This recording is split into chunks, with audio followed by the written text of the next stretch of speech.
Alright there folks, hello there, this is Alan recording another comprehensive Magic the Gathering Arena draft video. Today we'll be doing some more March the Machines draft. Been kind of on an insane losing streak.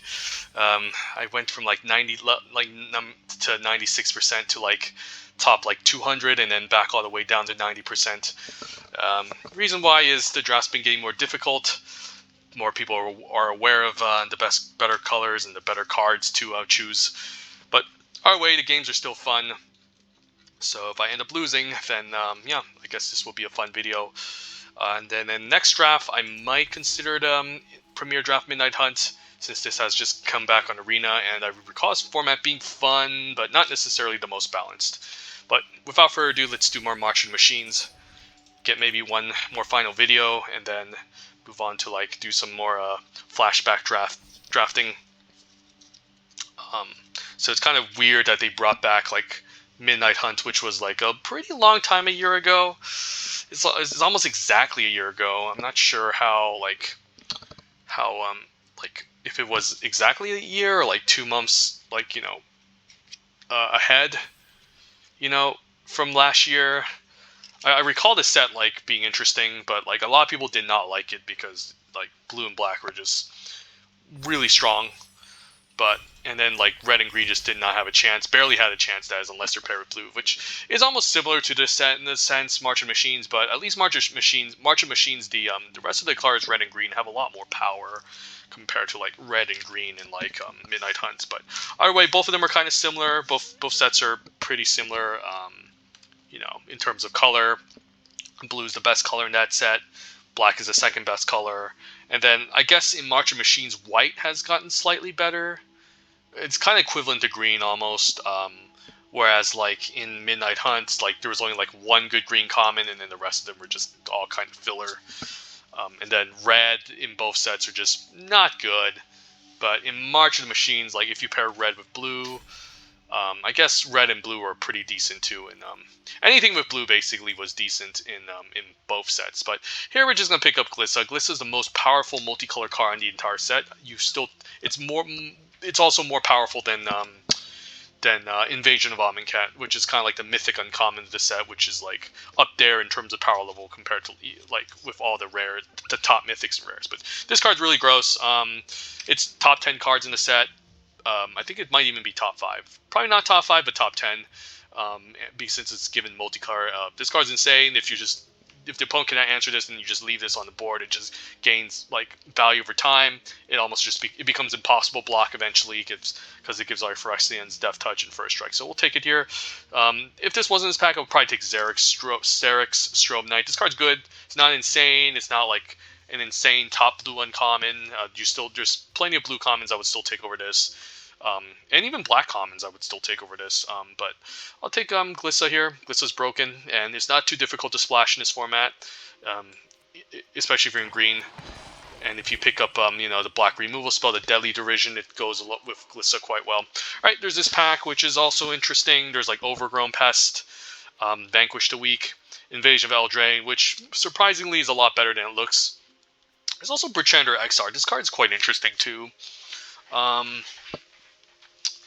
Like if you play this for 3 mana, it's a 3/3 that 1/2 that incubates for 3. So this card's actually quite solid as well. But white hasn't been one of the better colors unless you pair it with blue. And then if you end up in white-blue, you want to pick up Knights anyways over this XR. So you rather take out Zalfrin Lance or Aerial Boost. So I guess I take another blue or black card here, and green or black card. So could just take the spot removal spell. Vanquish a Weak is not bad. And then, or Overgrown Pest. Overgrown Pest can't draw into Gissa necessarily, but it's just a solid 2-for-1. So it's between these two cards. I think I'm just going to take Vanquish just to lean towards black a little bit more in case we end up blue-black. And then you can still be blue-black splash green. And blue-black is just the best color in the set. 2-color pair, so take Vanquish over to Pest. Right, there's a Norn's Inquisitor, but there's also Dispersal, Strobe Knight, Temporal Cleansing. This is one of the best uncommons in the set, but it does put you into white, which, is not great compared to blue or black. And it's kind of awkward with our 2 picks here. So between Strobe Knight and Dispersal, I'm probably just going to take Dispersal. Strobe Knight is, again, fine. It can get out of hand if it doesn't get answered, but it doesn't block well necessarily, and it's just kind of like the stats aren't all that impressive. And Dispersal is just a very good common, so who knows? Blue black splash green could just be the way to go. Otherwise we could just take Norn's Inquisitor, pivot into blue green, blue white, which could be the more open color lane, but take a Dispersal here. Don't want to give up on Glissa, right? And then we can probably take Invasion of Eldraine now. Cards again better than it looks, like making opponents discard in this format is quite strong, since like they need all the mana they can to activate their incubate tokens, play their big powerful bombs, play their splash colors. So we'll take it here. Obosh is okay, nothing exciting, and we're not really going to build around it by having a bunch of odd cost cards. It's pretty interesting with Glissa, but I'm still going to take Invasion here. I'm also seeing some red cards here as well. And then could just take Converter Beast here, solid card. A Gift of Completion's okay. It's just more like a 4-mana 3/3, so it's kind of underrate that Surveils one, so it's not that big of a deal. Or just as like a 6-mana 5/5 Incubate token. Blue cards aren't exciting, so just take Converter Beast. Ooh, Halo Forger pretty late, pick 6. This card is one of the best uncommons as well in the set. Definitely up there with Invasion of Amonkhet. Invasion obviously being the better choice, but this card's pretty good, so I'll take it here. We could still be blue black splash green or green black splash blue, etc. Inga also a lot better in this set, given the fact that if you pair it with black, you have a lot of instant speed removal to kind of trigger its draw 3 effect. And 4-mana 3/3 is just a solid body that the 4-mana 3/3 that Scry's Reach is just a solid body in a control deck that can give you a good bit of value. But we'll take Halo Forger. All right, and what is this Artistic Refusal versus this Dispersal? It's kind of actually close between these two, but I'm gonna take Artistic Refusal since we already have a Dispersal. Best mono blue uncommon in the set. Invasion of Amonkhet is still better than this, but this is up there if you want to be flexible, and this card's great. Pick 7 is great. Seeing this pick 7 is great. It shows that the pod doesn't value blue as much, and we might just have an easier draft than most of the other drafts I've been having. So we'll take an Artistic Refusal card. It's amazing over Dispersal. And we'll take an Unseal. Just a nice late game 2-for-1. Getting back Glissa, getting back Halo Forger. And then not much else here. There's a late Lancer, late Cavalry, so the blue-white plan could still be open. And then we'll take Ichor Drinker, find 1-drop, can trade off early. Trump block, make a 2/2, good creature to sack. So yeah, looks like maybe we're just blue, black, splash, green, seeing all these cards. Even a second Unseal made it pretty late, so yeah, I don't think we're a green, black, or green, blue at this point. So this is gonna be a fun draft for sure. I guess I take second Unseal just in case. Could end up playing 2 copies, who knows. Don't think I'm splashing white or blue. This is okay, but we'll take a second Unseal. And yeah, nothing else here that I care about. And yeah, alright, so first pack went pretty well. Saw some late powerful cards like Halo Forger and Dispersal, and also our Refusal, so yeah, we might not have a insane pod that we need to be afraid of. Alright, we'll take Fairy Mastermind. Card's good. Like, even if the opponent ends up drawing a card with an activated ability, one thing you can do is if the opponent attempts to draw a second card, you can just flash this in response to the card draw trigger, and then guess what? You end up just drawing a card on their turn as well. So this card's just great. Also 2/1 flyer can pressure the opponent, so it's good over second Dispersal, over Strobe Knight. So we'll take Fairy Mastermind. Card's great.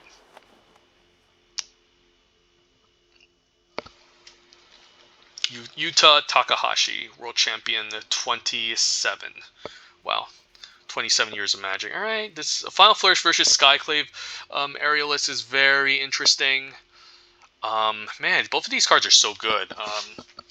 I feel like blue was way more open in the last draft compared to black, so it's possible that this could even wheel if the pod doesn't respect this enough. These cards are both close, but I might just take this Final Flourish. It just goes well with Ichor Drinker. It's another card that, a removal spell that Halo Forger can buy back, assuming the opponent doesn't have another removal spell. And yeah, blue-black tends to be more controlling, but this is a good card too. 2/1 flyer, pressures the opponent early on. Transform this, it's just a nice 2-for-1. But I feel like Final Flourish is more efficient and has more utility in this type of deck. So I'll take it over Skyclave Airless. Both are close. Brawl in Kari's okay, but it's not a two-color combination I care about. Nor do I care about splashing this. Tangle Skyline's another good card. This is a fine curve topper, but ooh, let's take Final Flourish. Almost took the Skyclave Aerialist. Alright, interesting choice. Ooh, Doomscar Warrior is really good, but I don't think I'm gonna go into black-green with what I have. So this is between like Strove Knight and Tetsuko. Tetsuko has some synergy of Halo Forger, has synergy of Mastermind, Icar Draker. Yeah, I might just take Tetsuko here. It's also just a 2-mana play over Zarek Strove Knight. I find Strove Knight to be okay. Like, this card can get out of hand if it can stick around, and you have a bunch of cheap spells to cast. But like, it just doesn't block well when it comes down. Like you really want like a 3-mana 3/3 flying vigilance that makes 2/2s.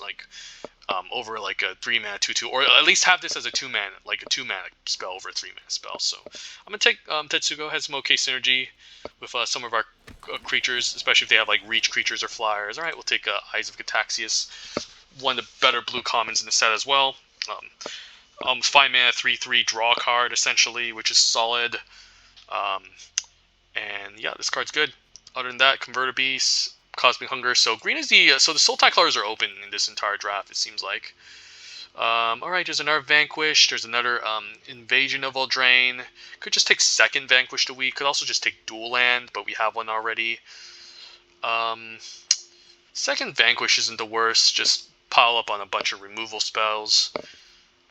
Again, second Invasion is not bad too, but I don't want to have too many 4-mana do-nothings in this deck, so I'll take a Vanquish a week. Alright, nice. Blight Reaper Thallid, 2-mana. This is one of the better 2-drops in the set. Also, contender for best black uncommon, along with like Collective Nightmare and Scornblade Berserker. If you look up the stats, all three of those are relatively close, but this is just a great card. Like, if you can transform this, like, you get value off of this, and if it dies, you get value off of this anyways. You make those 1/1 tokens, plays well with like Tetsuko. Hate passing up a dual land here, but Thallid's just too strong. And then, not much else here. Best cards like Converter Beast. Is there a chance we end up in green? Probably not at this point.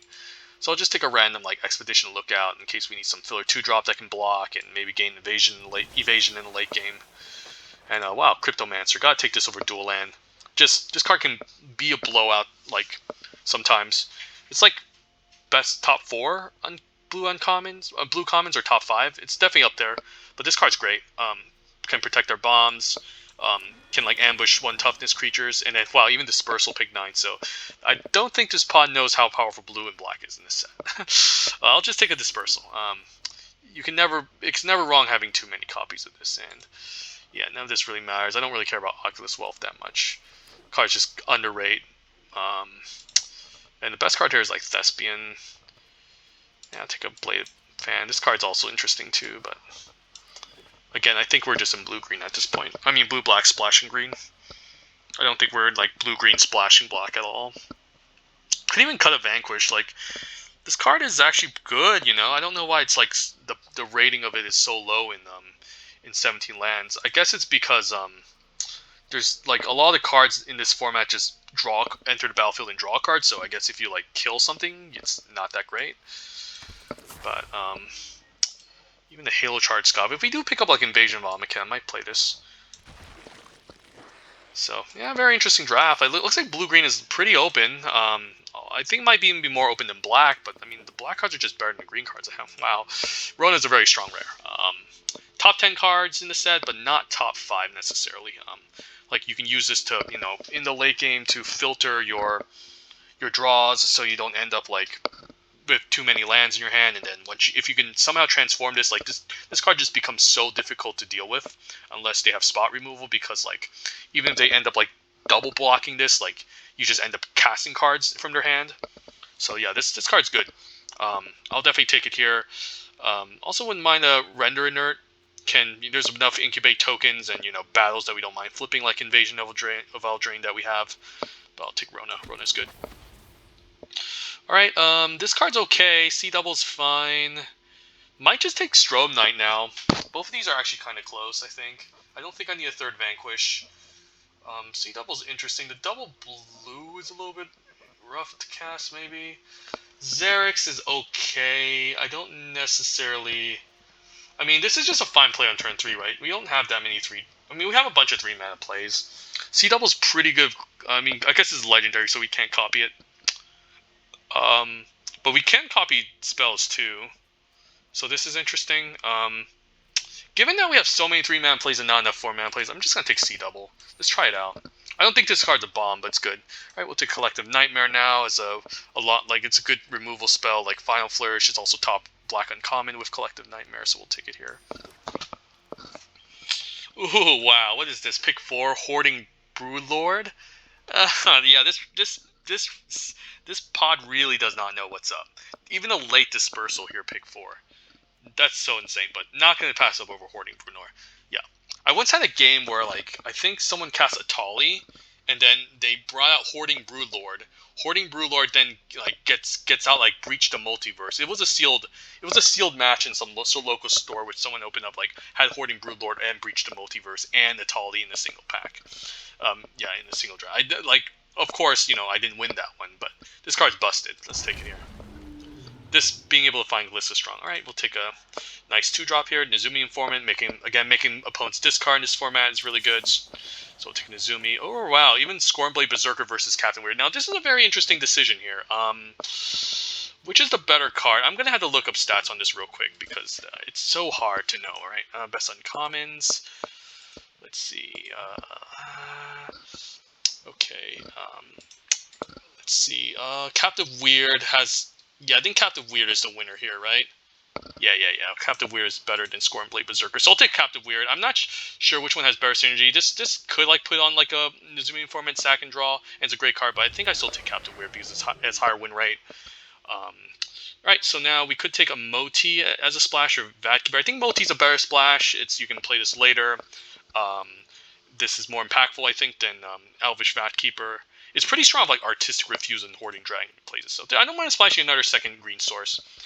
This part is not that impactful though. It's a little bit too much mana. It's a good card, but like splashing this, playing this on like turn 7, like it's not that great because you still need to pay 5 mana to get the token. But in Modi, you can just play it right away, and this card's great. All right, I guess I just take Temporal Cleansing over second Ichor Drinker. Martial Salver is also one of the best uncommons in the set, so yeah, this pod does not know what's up. But I'll take a Cleansing here. Yeah, card's quite good.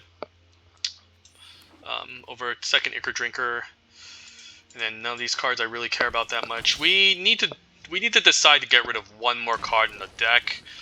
I think the weakest card is potentially like Vanquish, so I could just cut one Vanquish. I'm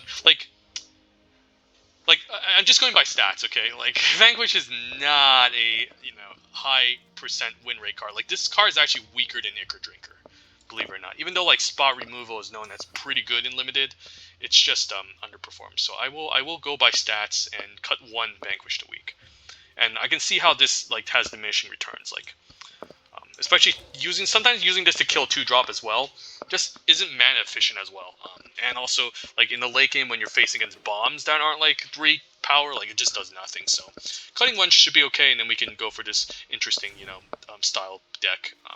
Yeah, this looks like a fun deck. And yeah, 3 green sources, 7 black sources, 8 blue sources. Let's see, we have slightly more blue than black. The only issue is that Hoarding Broodlord is triple black, but I'm assuming we can get there, Like, even if we don't have 3 swamps, guess what? We'll just play some black creatures and then convoke this out, right? So I guess we should be fine. I kind of like the 3 green sources in case 1 green source gets milled and we need to find Gissa. And we can still, like, have 1 green source to cast these 2 cards. Because these, like, Modi is just way stronger than everything else in our sideboard as of right now. Like, the best cards in our sideboard is, like, what? Unsealed, Vanquish. But we don't need more than 1 Unseal in these drafts. So, yeah, let's give this a shot. This card's fun. This deck's fun. Fun. Sultai Part 2. I'm just calling it Sultai Part 2 because we did splash green. We did go blue-black splash green in the other draft video. But, yeah, this deck is no doubt going to get some wins. I can't imagine not getting any wins. So maybe this can help me recover from my 90%.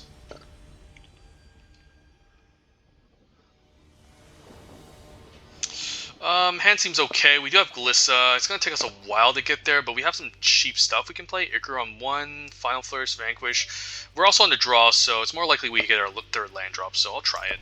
I really do not like mulliganing in draft. Alright, 1 drop and a 2 drop seems good. One's also playing blue, the best color. Blue, black, blue, green. Alright, blue, green. Could see a Thespian here. No Thespian. Could see a counterspell here. If it's a counterspell, I definitely don't want to run out Captive Weird. So, if he wants to counter my Informant, it's essentially trading for the Informant, so we'll run this out. Could see a Assimilate Essence here. Yeah, he's holding up Assimilate Essence.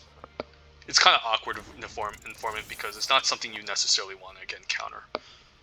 So now that I know there's been a pause, I mean, this could be the card he's been holding up. But I'm happy with him just running out his cards here, and then I can just resolve this Captive Weird. And then transform it next turn and potentially attack. I don't want to use Final Flourish on this because I have this to block, so let's run this out. Then yeah, let's just pass. Transform this into 3/3, hopefully get a land off the top. And not one of our big bombs. I mean, if we do get like the dragon, we could potentially hit a 4th land drop and convoke it out. But then he might be holding up counterspell for that, so.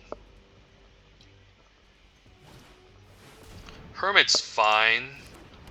I could just Final Flourish and kill this end of turn, which I probably should, because this is just holding off the Captive Weird. Yeah, let's just do that. And then I think I get rid of the Icar Drinker, because I can bring it back later. And then I probably just want to transform this here. Yeah, Rona's not that impactful. I could Rona and do this, but I think I want to hit my land drop, hopefully. Land, please. No land. Collective Nightmare is good, though. We can still cast it next turn, so.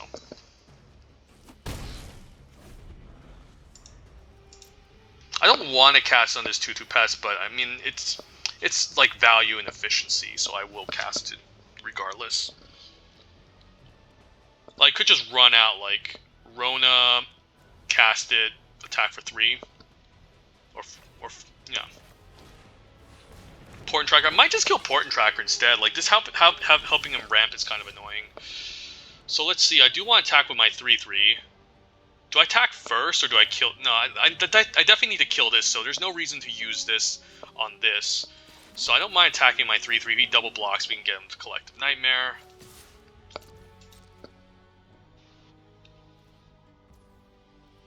Okay, this is fine. And then, now what? I could tap my Informant, and then... Do I want to play anything first, and then play out the Collective Nightmare? Probably not. I think this is okay. I think doing this, and then I can run out my Herald Invasion. Yeah, he probably has the 2-mana 2/2 flash. That's okay. Alright, meeting. That's fine. But this prevents him from ramping, and I think this is the right choice. I'll just run out Rona.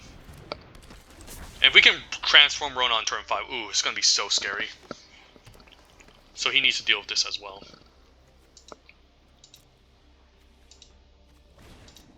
Ooh, Hidetsuku? Alright, this card's busted. I mean, I don't mind trading Rona for this. I mean, I still get to play a card off of it. So I will transform Rona if I get a land and attack for 5. Yeah, he's some sort of blue-green splash black deck. Although, like, Hermit sucks, this is whatever. Yeah. Not a big fan of Port and Tracker, but you play it if you need ramp. It just sucks at blocking. Like, this can block and tap, this card would be good, but it just can't block.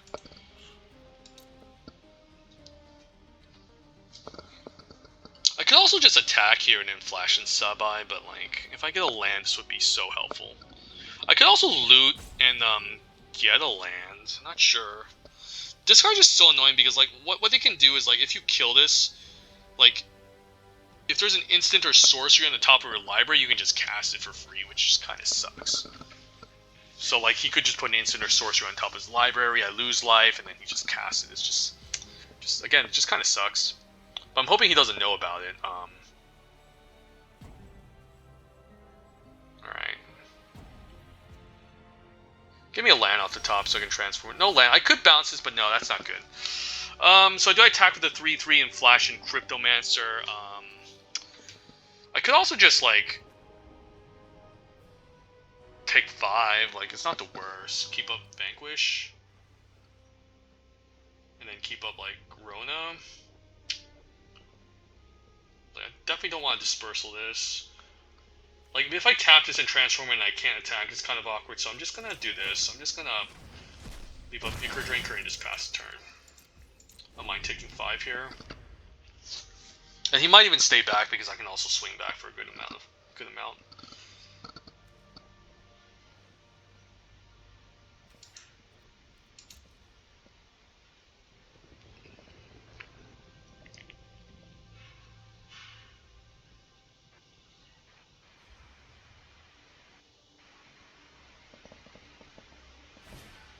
A Surveyor, sure.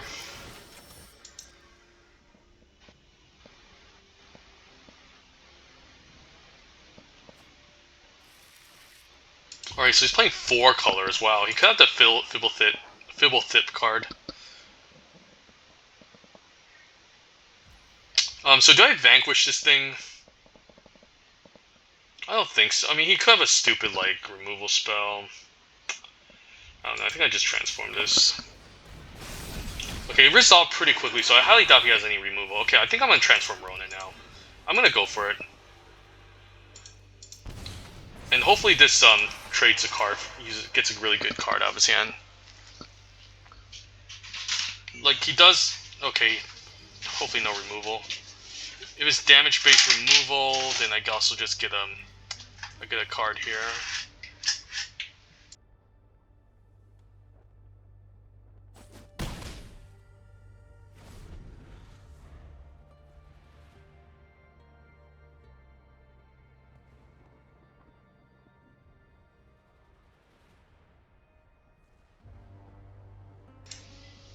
Alright, so he didn't do anything. Must not have anything, so that's good. Tangled Skyline's pretty good, but we can just bounce his token if he tries to, like, transform it. I can also just use the Vanquish on it, honestly.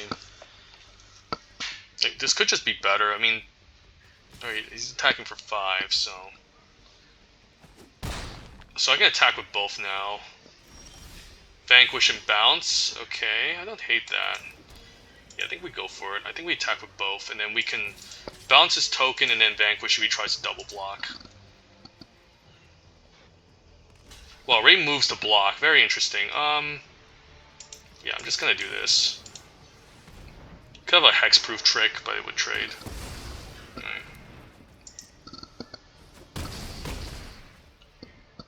And then, question is, do I bounce this when he cast it? I don't think so. I think I actually don't mind this attacking. So then I can keep up Cryptomancer and bounce this for 1 mana, so that's fine. Very close match here. Yeah, this card's so good. Like, I'm already at 12 life, like, due to this dumb card. Yeah, if he has removal, then Cryptomancer's really sweet here. So yeah, no reason to cast this for 3 when I can cast this for 1 if he decides to attack.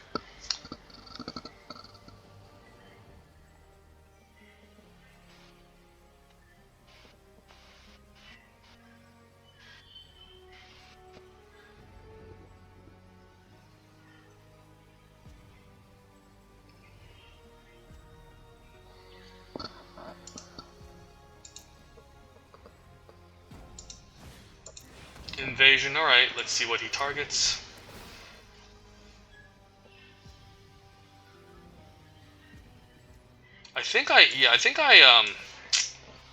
I could bounce this and be annoying. Let's just give this a counter.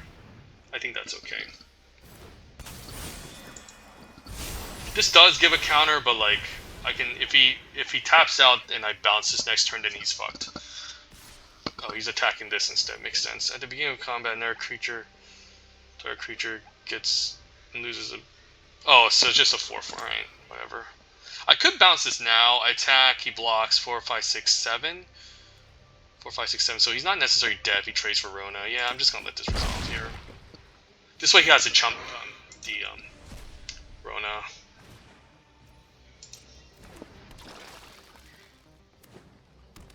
Alright, wow, Preening Champion? Why does he have to play all these cards? Damn you. Alright, let's just do this.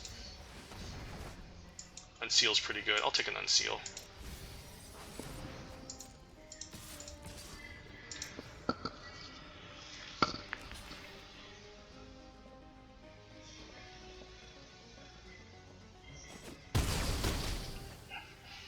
Keep land in hand in case of discard. Say go. Hopefully he's out of stuff. He has a 2-turn clock on me, so that's kind of annoying. No, okay, he stays back. That's good.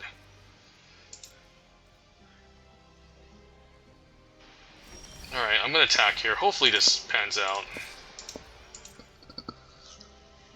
Block it, Hitsuku. Alright, alright. Trade, please.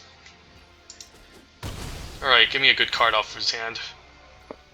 Alright, let's see what he gets. Just a land, that's good. Ooh, a Tali? Really? Oh my god, out of all the cards I get to cast as a Tali. Oh my god. Holy crap. I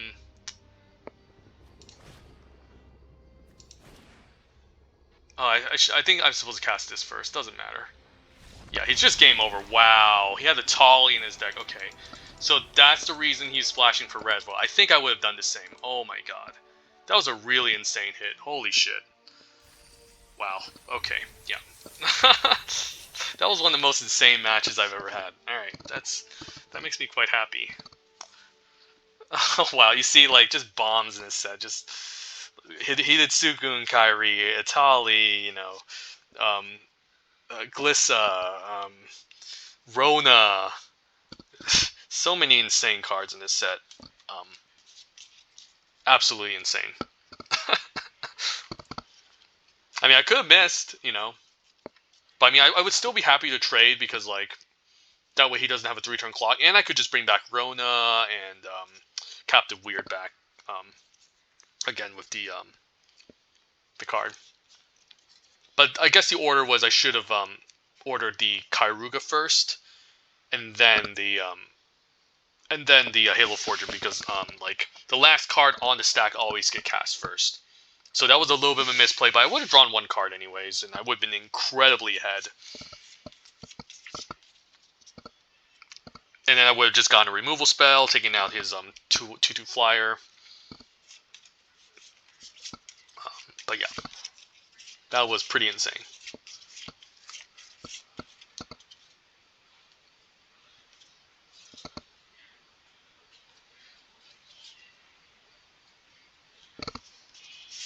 Like Atali is one of the cards I would take over like Invasion of Amonkhet and Preening Champion.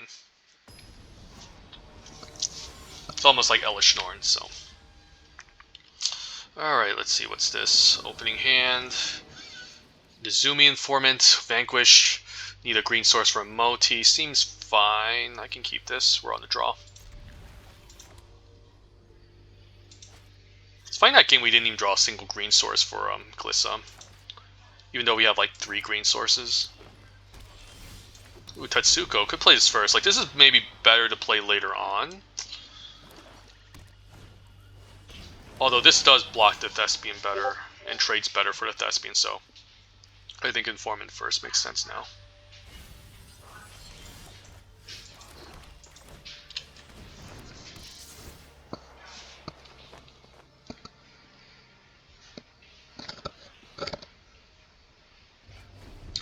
Discard Zimondi. This card's fine.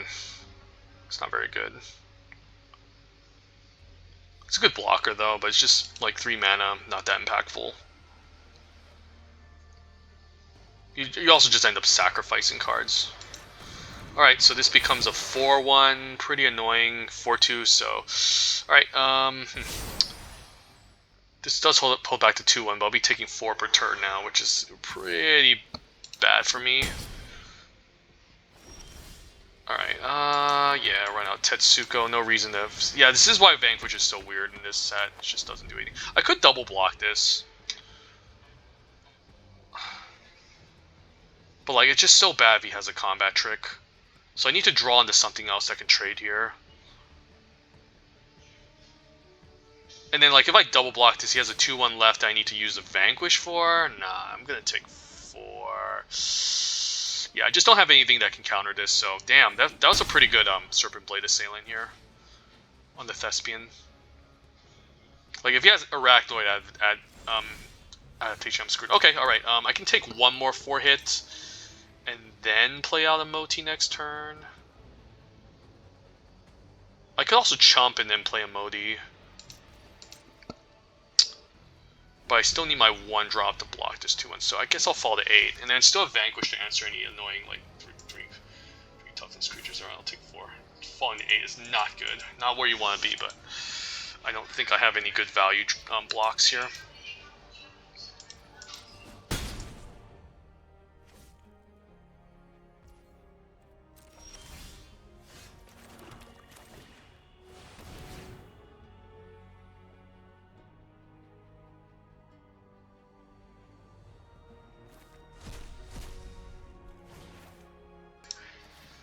Alright, that's really nice. We have a Blight Rebirth out that we can transform. We have the green mana to pay for its cost, so we don't have to end up losing 2 life, so that's good.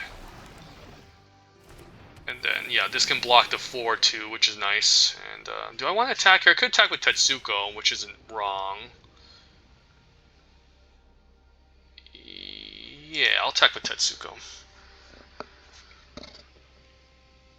Even though, like, one damage isn't that relevant, I don't think.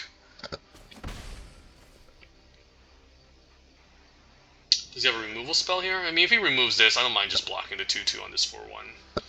4/2. Oh, he turns this into a larger creature. That's annoying. So now the bounce spell looks good. I can just chump this now. Yeah, I'm just gonna... I could just double block this as well. Save the dispersal. Like, this isn't a bad double block, because I can transform this anyways. Alright, he's attacking like this. I could just take 2. But this becomes a mix of 1/1 anyway, so I'll double block. And if he wants to pump this even further, then be my guess.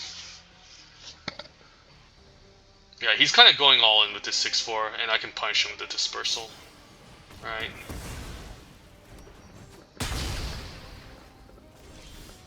Alright, yeah, just transform this.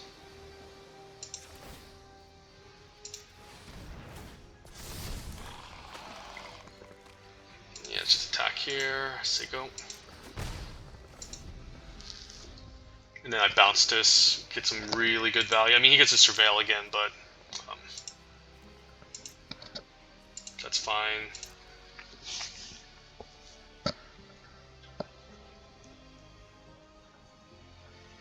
I could also just double block here, get a 1/1 token again, but this dispersal looks really good.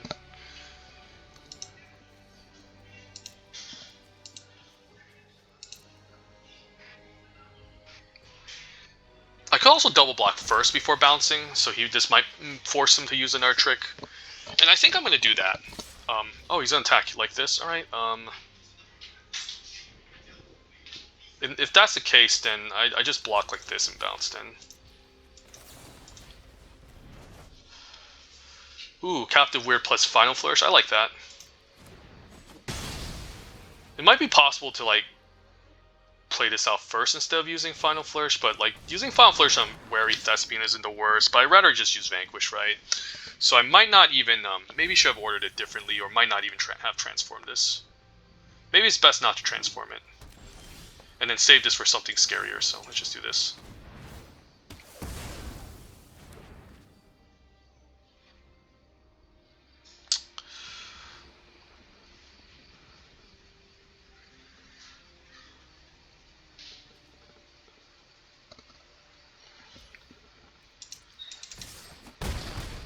Not sure what he's splashing white for, maybe Sunfall or Galta.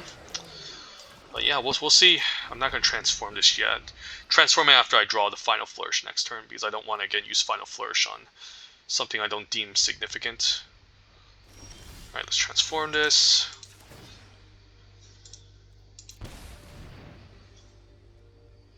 Might see a removal spell in response. Alright, it's fine.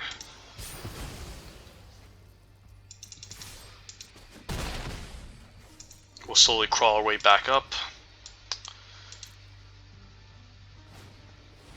Alright, I don't care about this. I think I'm just gonna keep trying to attack. Ooh, alright, that's a good one.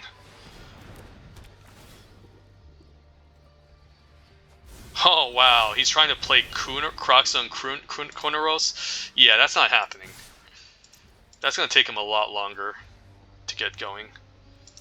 Alright, and then this is just going to ping him for 2 every single turn, so we put a fast clock on him.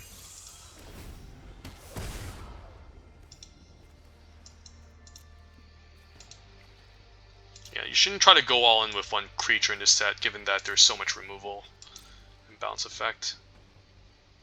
And now he's forced to chump here, but he's just gonna die if he doesn't. 3, 4, 5, 6, and then he just takes 2 on his upkeep and loses.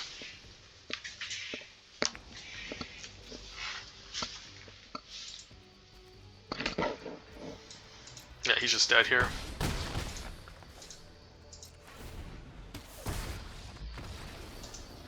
Alright, sweet. That was a very interesting match. Took a couple hits from a 4-powered Thespian, and yeah, we got there.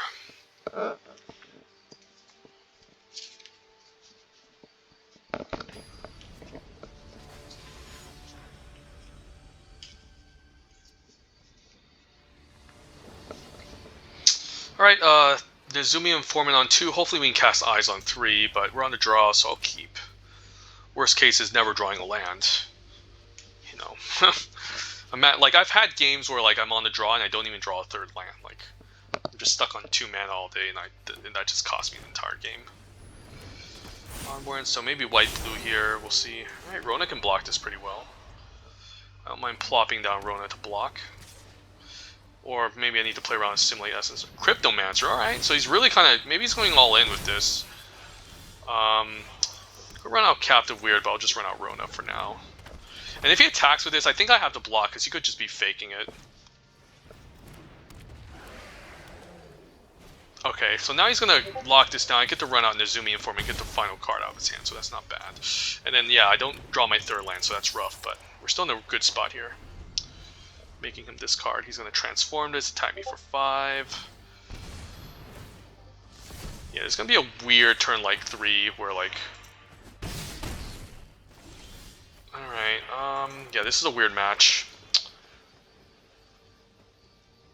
He's going to run this out next turn. I think I still Eyes here just to try to hit my 4th land. And then cast it at instant speed so he doesn't tap it down with the Bullet Slinger. So hopefully no land here.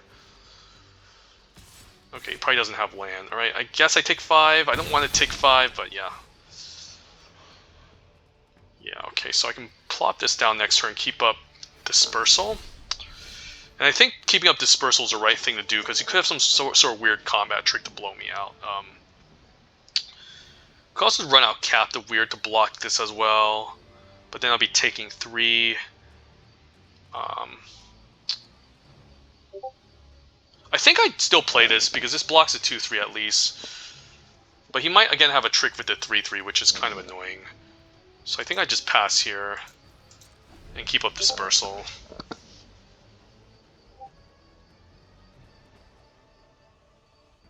And the question is, do I block the 2-3 or do I trade on a 3-3? I think I trade the 3-3 and I take 2 if he does this. Because I don't really want to put him counters on this, so... Really strange attack. Yeah. We just do this. Maybe the right choice is just to block the 2-3. This makes it more likely he uses a pump effect, right? I just take 3 here.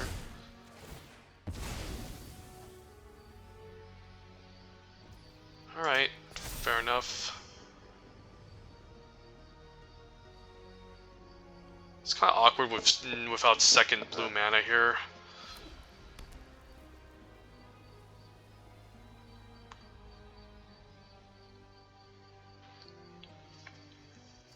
Like, just like their last match, we're like playing with like low health.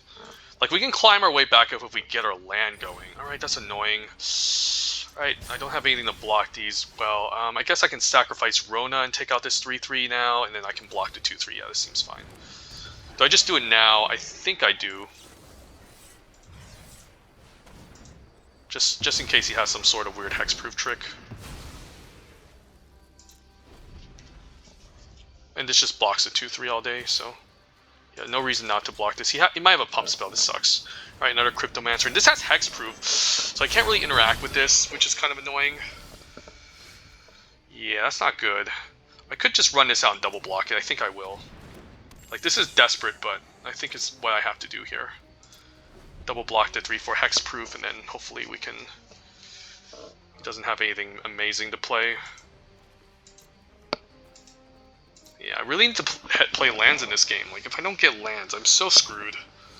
Alright, the Cavalier's fine. Okay, doesn't play anything. That's good. So now, he might attack with both next turn. I can bounce this. This just doesn't block well, so I think I'm supposed to pass and say go. Bounce this when he attempts it. Like, double block this, bounce this if he tries to attack. Hopefully he doesn't have, like, Angelic Intervention or something. If he has a way to interact, I guess we can always flash in Cryptomancer. Block here, chump. Or trade. Halo Hopper, that's annoying, but I can try it. That's fine. Though I guess I just bounce this now, since we have a second Dispersal. And then, I think I need land. This does come in tapped. I do have Collective Nightmare here, which can answer his following creature. I think I'd still take land. Nightmare isn't bad, because I can cast it still next turn. Like, I can still block and cast Collective Nightmare. And keep up Dispersal, so we'll say go.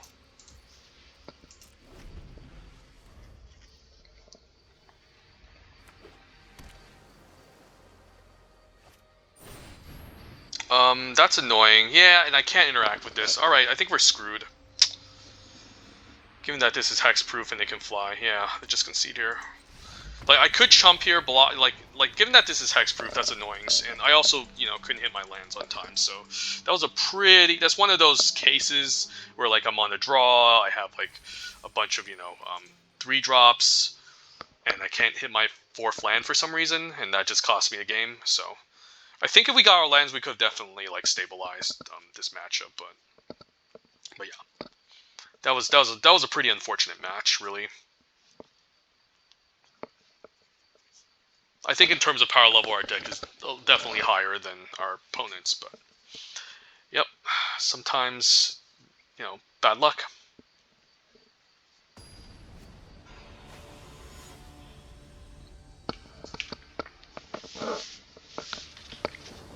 Alright, opening hand, not bad. We can always play this on 2 and transform it on 3. Hoarding Broodlord is nice. So... Could see an Assimilate Essence next turn if he keeps up his mana, so I might play around it by running out Informant, alright, just that. This is okay, I can take a hit from this. And then if I transform this, the 1/1 token holds this off. Question is, do I transform it? I think I do. And I don't think anything for 2 mana here punishes me in blue and white, so this is fine. We'll say go. If he transforms as an attack, I can easily trade, make another 1/1 token, so we're in good hands. And if he doesn't, then I can keep up like a Collective Nightmare next turn for this Captive Weird. Is he gonna do it now? I guess he does. That's fine. Gets a swamp that he can play eventually. Alright, I guess I just run out Informant here. And then I can still flash into Collective Nightmare and Dispersal. Something. Like, Dispersaling this is a good idea, because, like, he would have to tap out for a crap ton of mana. And then I can punish him with the Dispersal. I don't want to lose this, though. I might need to double black to, Okay, so he's not doing anything, so I guess we pass a turn here. Like, do I tap out for Broodlord? He could have a counterspell. I don't know, just say go, and then, yeah, we could keep up now this Artistic Refusal, which is nice. So I'm just going to pass and not run out anything until all this open mana. So we'll say go. Unseal, I could counter these Unseal. Unseal's pretty annoying here. Because he does, even if he gets this back and I counter, guess what? He draws 2 cards, so I think I'm going to run out the, I'm going to run this out, and I think I do this. Keep up the single blue for Dispersal, yeah. Discard land, seems good. Yeah, Grim is too good. And if even again, if he gets it back and he transforms it, that's a problem, so... Alright, I don't mind this. I think I'll take 3 and then bounce this. Okay, he doesn't attack. Alright, so I don't mind him doing this. Now we can run out Hoarding Broodlord, and that's really powerful. So we just want to get Glissa, right? I guess I can't cast Glissa except until I have Green Source, so I don't know. I'm fine keeping up single blue now. Just so I can bounce this 3/3. Alright, Hoarding Broodlord comes down. Glissa's good, but I can't cast it. Vanquish gets rid of the 3/3s. I could take Invasion of Eldraine and be annoying. Making him discard 2 is not bad. And then I can kill the Invasion of Eldraine eventually. I can also convoke out the Fairy Master as well. Like, Glissa's insane, but I just don't have any green mana. I could grab green mana, but that seems underwhelming since I can draw that later. Rona's strong too. Captive Weird, Halo Forger. Halo Forger's good too. I think I actually get Invasion of Eldraine. I'm not lying. I'm gonna grab this. And I might just cast it next turn. Just to get rid of his final card. Alright, I'm just gonna bounce this now. Yeah, this is like a huge tempo loss, given that he spent like 5 mana to transform this. I'll take a second black source. Do I kind of like both of these cards. Keep cleansing on top. Okay, remove. Oh, oh wow, he gets his own Hoarding Broodlord. Okay, so this is nice because I can bounce this next turn. One thing I could do is also I can make him discard and then bounce as well. Ether Blade Agent, that's fine. Alright, so now we can make him discard his final card. Yeah, let's just do this. Alright, and then we can bounce his Broodlord.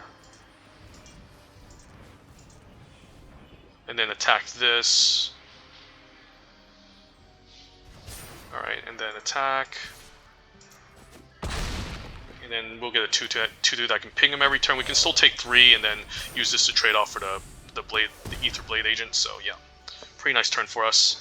Happy that I kept this on top, even though the opponent got value off of it. Wow, a second Hoarding Broodlord? Okay, this is disgusting. I guess I can get another one too with C double. That's pretty gross. Like, I can get double Hoarding Broodlord here.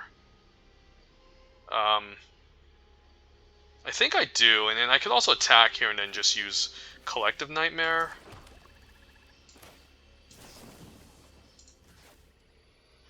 Yeah, this isn't a legendary creature, so...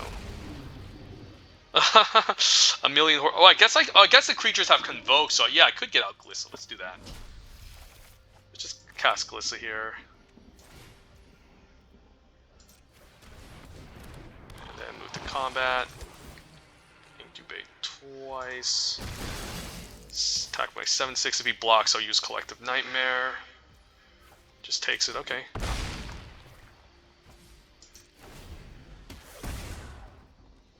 And I'll block here too if he attacks. Hopefully no Sunfall. Oh my god, if he has Sunfall, I'm so screwed. Oh, okay, just Invasion. Alright, it's not Sunfall. That's fine.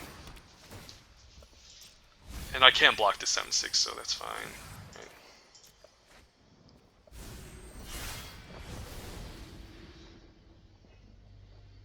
The problem is he has to attack next turn. I mean, he has to deal with these 2 flyers next turn, otherwise he's screwed. And then what can he bring back if he transforms? I guess he can get back Grim. So I should block and attempt to use Collective Nightmare here, and I will.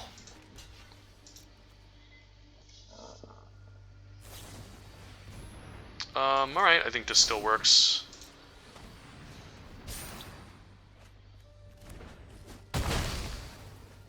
And then I can transform this and then swing for lethal. Yeah. This was a fun match. Wow, he had double Hoarding Broodlord? Is there a way for me to look back? Yeah, let me... No, he had the C double into the Hoarding Broodlord. Okay, so he also had one in his deck. I thought he had like double Hoarding Broodlord. Holy crap. Yeah, this format is just so bomb heavy, it's insane. He also had C double as well in his deck, so he's running like the 2 same rares. Really similar deck, except maybe he didn't have Glissa. That was a fun match. That was pretty fun.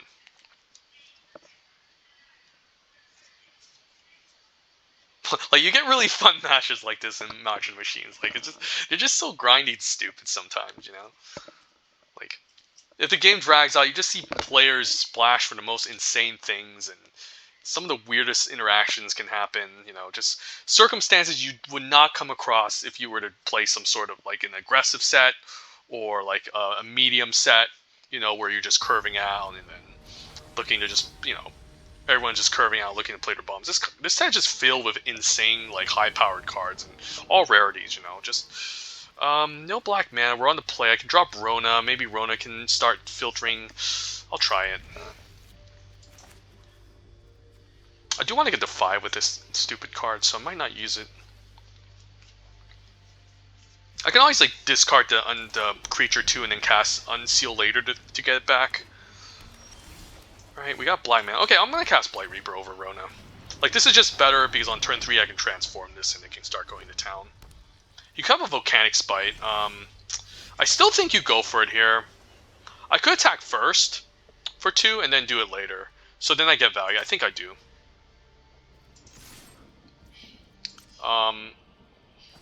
Yeah, now I do it. So at least I jam in for 2. And then if he has Volcanic Spite, then so be it. Yeah, he probably has it here. So at least I, like, got him for 2.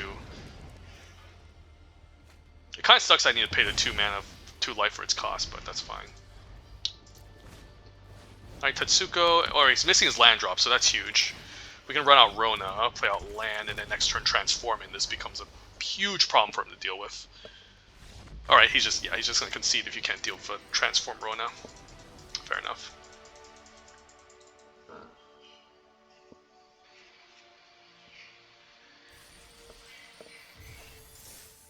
Alright, 4. So we make up most of our gems. Yeah, this is fun.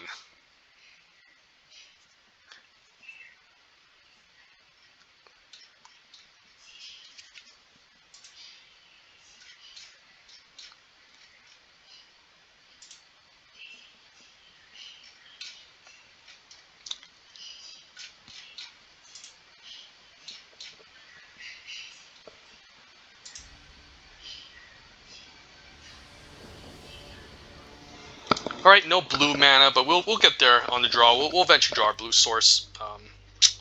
Worst case scenario is that we don't. Like, best case scenario is that we find, like, a blue source, play a blue creature, and then we can convoke out you know, Artistic Refusal. This is a blue creature though, but it's not a card I necessarily want to, like. I could actually discard Ichor Drinker here. I think I will. Like, because I'm pretty mana intensive in this deck. And then what we can do is then we can exile Ichor Drinker and eventually get a 2/2 going. So this is fine.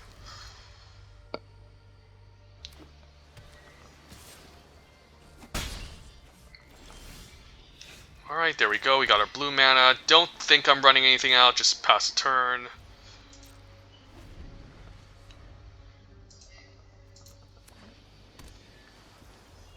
Is he really going to attack?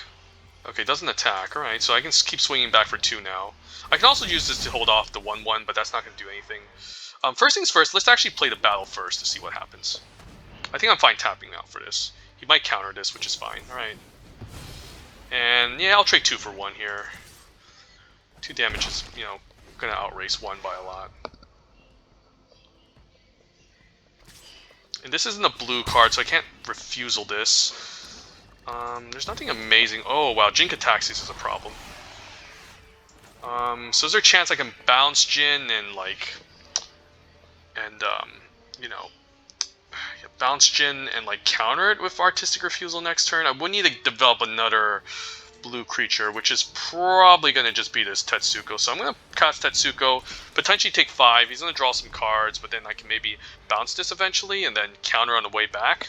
I think that's my best chance of dealing with Jin Kataxis. This card's too good. Alright, that's annoying. Yeah, this card's good. Like, it's not... Like, I've seen people take Preening Champion over this, but I might still take this over Preening Champion because, alright, refusal, so... I wish I had a way... I wish I had my blue creature to deal with this, but I'm just gonna pass here. And then, I think we take 5 and then end of turn we bounce this and then attempt to counter it on the way back. Unless he taps out here. If he taps out here, then I'm fine. I'm fine bouncing it, but we're not. So we're gonna take 5 and then bounce this end step. Yep. And I will pay the ward cost. Oh no, no, don't give it hexproof, please. Oh my god, this is so scary. This is so rough. I guess I can cleansing. Okay, that's not the worst. Right, cleansing, and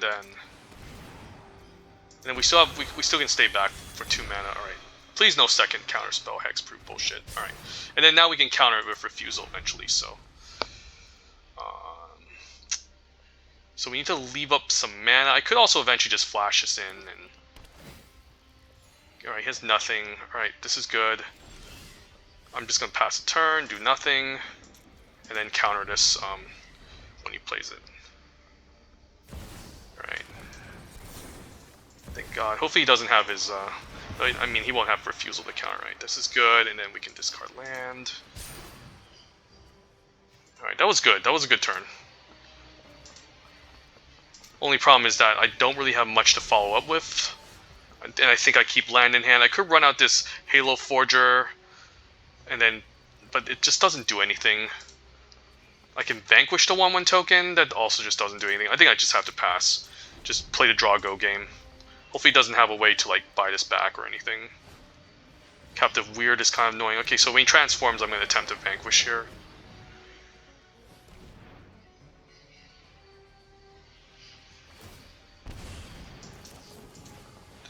We'll get him back for what he did to us with the Blight Reaper Thallid.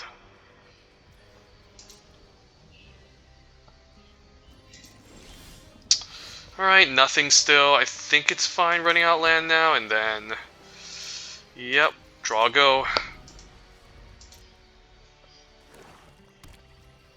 Opponent's just probably holding on to a bunch of removal spells and...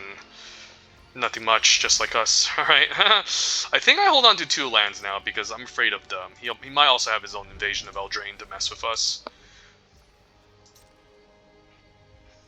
Give me a good card. Give me Glissa or something. Oh, there we go. Glissa.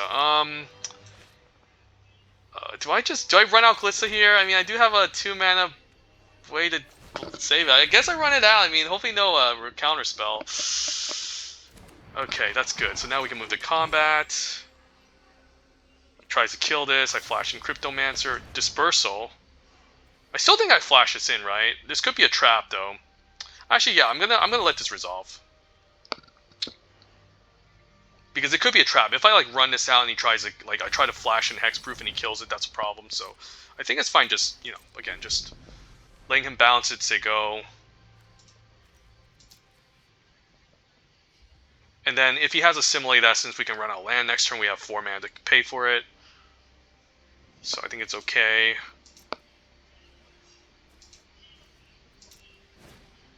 Halo Forger is kind of annoying.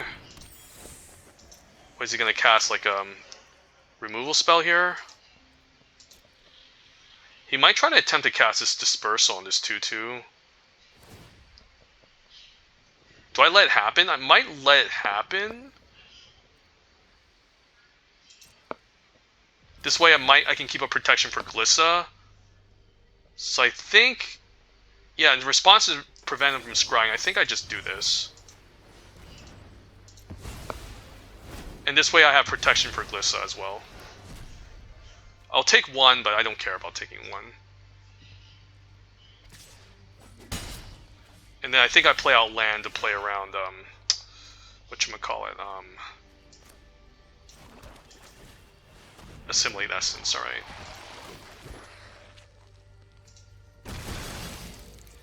And then I'll keep up 2 mana for the Cryptomancer. Yeah, so he was doing that, so then, yeah.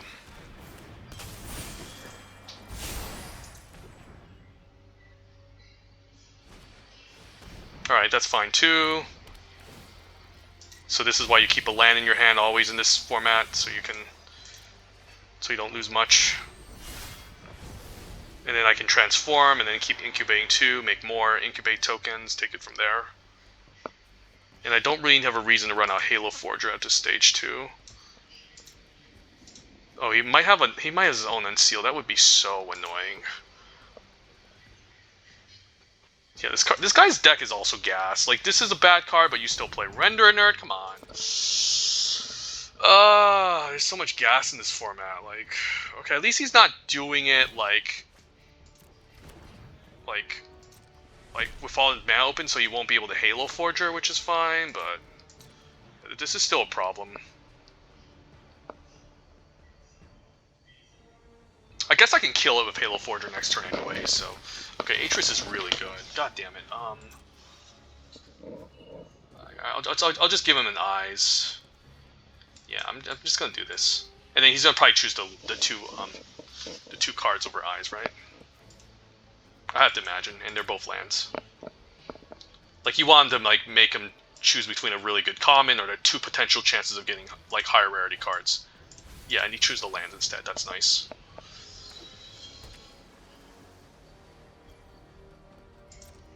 The question is now, do I run out Halo Forger to take out this 4/4? I mean, I could cap the weird first. Like, I could block this anyways. So yeah, just do this. Let's just do this.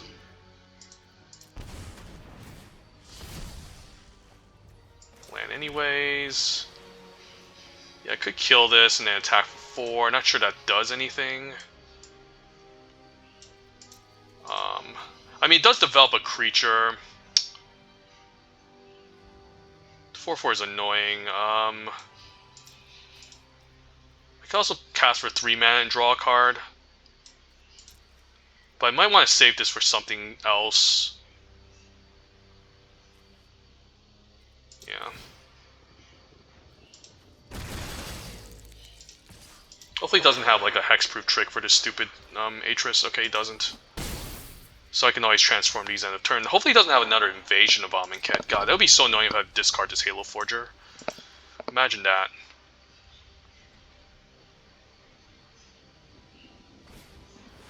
Alright, Corruption's fine. I guess now I can bounce his token. Or maybe just kill Atris. Yeah, he's just using this just to draw and cycle cards. Also, opponent's running out of cards, so if you can't kill me quickly, then he's gonna have a lot of trouble. I can also just give every one of these like Phyrexian's Death Touch and First Strike, but he has enough chumpers to survive still. So Rona, okay, Rona's a problem too, so I might have to kill Rona instead. Does he have a removal? Please don't say he has removal. Alright, Temporal Cleansing. Alright, I'll put it on top, second on top, that's fine. I shouldn't have Transform, maybe wait for him to move to combat first. Alright, yeah, I think I take out Rona here. Yeah, Rona's gonna become a huge problem. Alright, Eyes is good, so I could Eyes into Glissa. This transforms, yeah, I don't want that transforming, let's just play it out now. Bounce, Render, Vanquish, probably just Vanquish.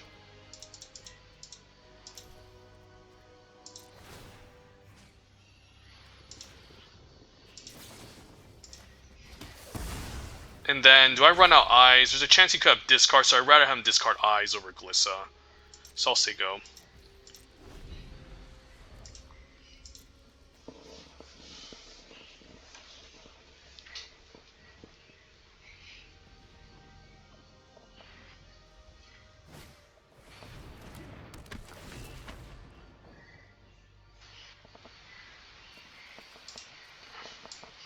Oh, he's shuffling cards back in his library. Okay, that's pretty smart. Pretty annoying, but I think I can probably get there eventually. Yeah, he has a bunch of cards that he shuffled. Pretty annoying, but I can attack for 3 in the air.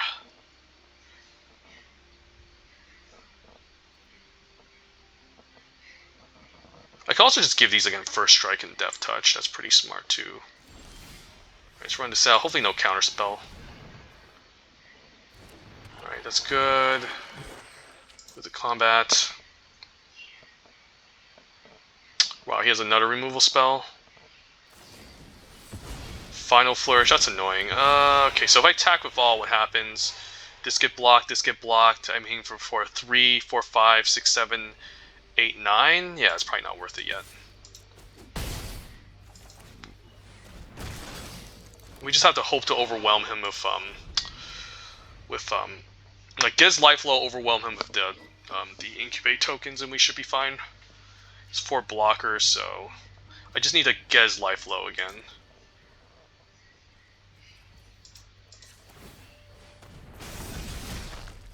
Keep land in hand. Yep, attack for 3. So the question is, how low do I want his life? Maybe like at 4, and then afterwards we can swing all out.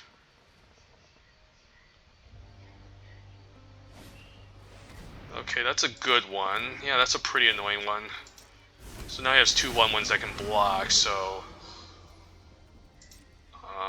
yeah, I guess we need to get him even lower. Okay, so next turn he's 4. He has 1, 2, 3, 4, 5, 6 blockers. Potentially 5, like, remove something. So if he... let's say he blocks 1, 2... I mean, he would be dead, but I think we still wait 1 more turn. I'm not sure.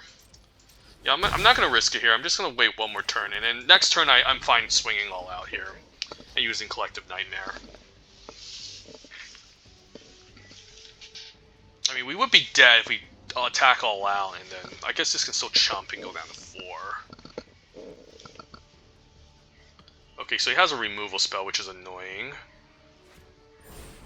Cleansing? Alright, I don't mind the cleansing. Yeah, I'll take second on top.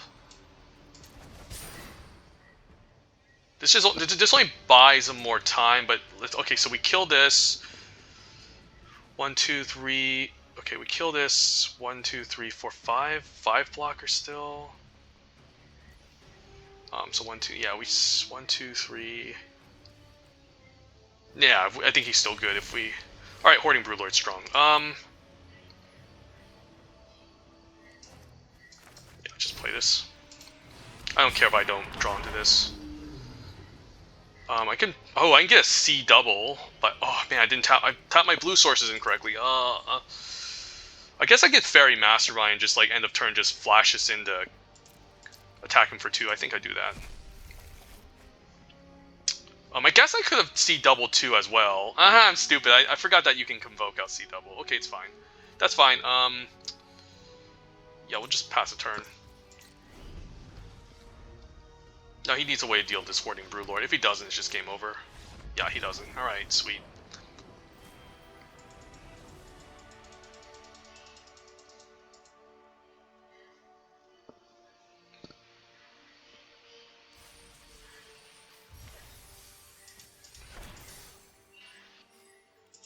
Alright. 6.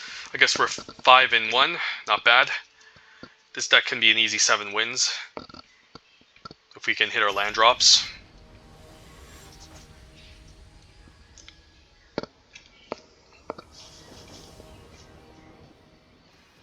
Alright, yeah, sure, I can try this.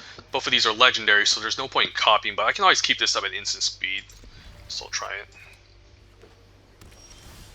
Don't think I'm looting with Rona as well, so I think I'm fine dropping Tetsuko here. Like, if I need something to eat a removal spell, then I'll have Tetsuko, or get it countered. Yeah. Triple black is awkward with Hoarding Broodlord. Alright, Agar's annoying. I guess I just run this out, run out Rona, and then say go. And hopefully it doesn't have like a removal spell that does 4 damage and draws him a card, because I'm not blocking this Agar anytime soon. If he has Volcanic Spite, that's fine. Right, he has Stoke, never mind. As I say that, guess what? He casts a Stoke and draws a card. Alright, I guess I keep up this C double. End of turn, I could buy back Rona and Tetsuko, but that doesn't do much, so I think I just say go. Maybe copy something he plays. I could also copy Agar and trade if he taps out.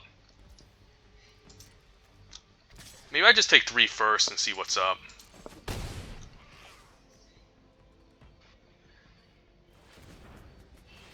It could be fun copying Hoarding Broodlord with this as well. Brawl is not something I really want to copy. I think I'm going to let this go. Rawls Reinforcements. I guess I can like get a token with Rawls Reinforcements and then Final Flourish away the 3/3, which isn't bad. Yeah, I'll do that.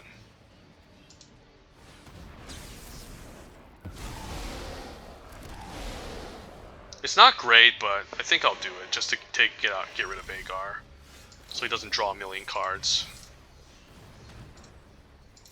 And then we could just unseal next turn and get back our creatures. So, do you want to keep this around? This does help convoke out Hoarding Broodlord, assuming I get a third black creature potentially. So I might keep this around, but then again, I'm taking extra damage, so maybe it's fine just trading. All right.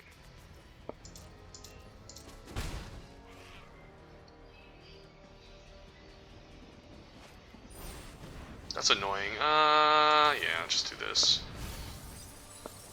Ooh, a Modi. Alright, I'll grab a Modi and Rona here. That's pretty good. Ooh, black card. I can also run out Hoarding Broodlord now. Actually, I can't, so never mind. Yeah, just run out Modi here. Ooh, that's sweet.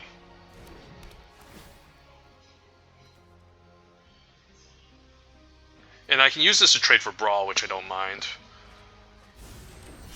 And then I can cast Hoarding Broodlord anyways next turn, right? No, I need to keep at least one creature around. To cast Hoarding Broodlord. That's nice. Make him discard 2 cards. Ooh, City on Fire. Am I dead? Yeah, I'm dead, right? No! I'm taking 9? Okay, that's rough. Yeah, that's very rough. Holy shit.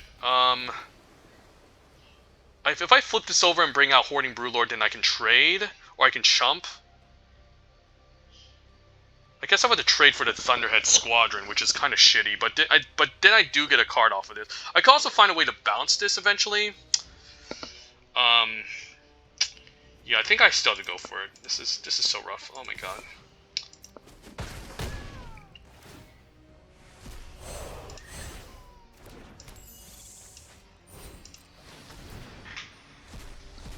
Ooh, I get the Cascade. Oh my god, that's so sweet.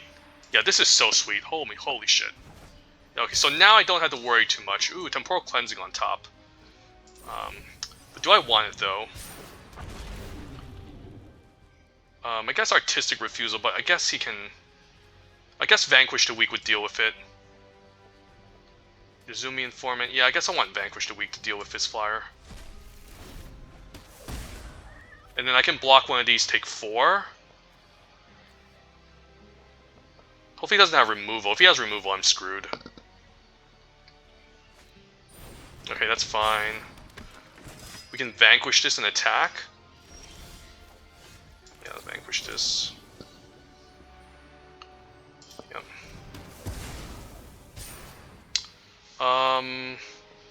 Yeah, I just run this stuff out. I could have also convoked. Yeah, let's just attack. I just wanted to end this game quickly. Damn, he almost got us there. If we didn't get the dispersal off of that convoke, it would have just been game over. All right, I think it's fine just blocking fall at this point. Like, this all trades, but I don't want to take any more damage here. And then here he's just dead, right? Assuming he doesn't take out anything. All right. All right, sweet. Broodlord got there. I mean, it was a Modi plus Broodlord because a Modi cascaded. Like, I forgot that this cascaded over off of like 6 cost or more. Like, in a real life tournament, if I didn't see that, that would have been a pretty bad blunder. But all right, yeah, 6-1. Let's keep this going. And then probably just gonna run a second Premier Draft Marching Machines after this. But yeah, this draft is insane. Hoarding Broodlord like stole so many games for us. Like, holy shit.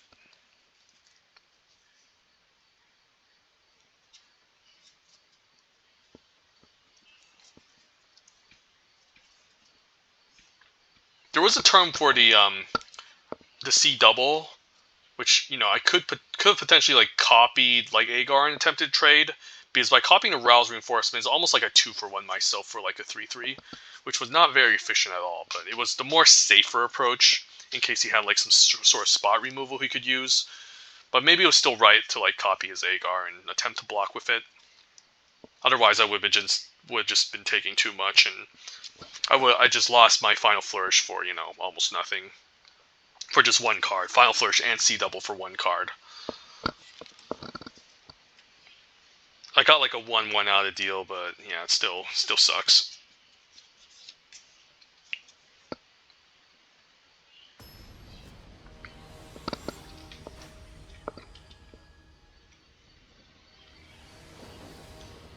Alright, Rona, Nezumi, we just need to hit our lands on the draw. Well, we gotta believe, right? So, not gonna say no to that.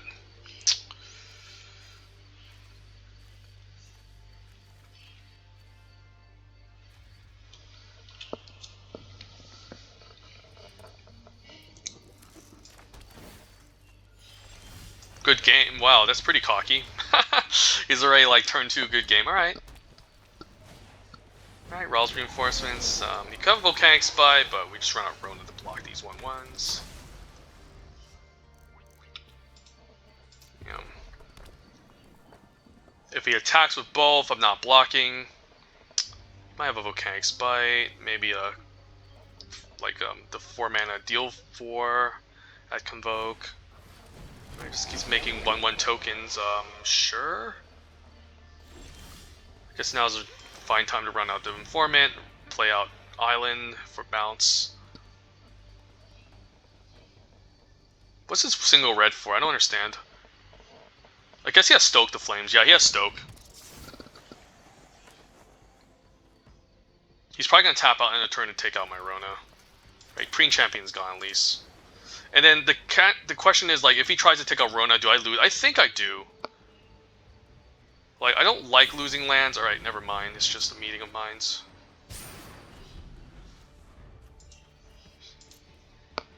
Hopefully no Tetsuko here. That would be pretty annoying.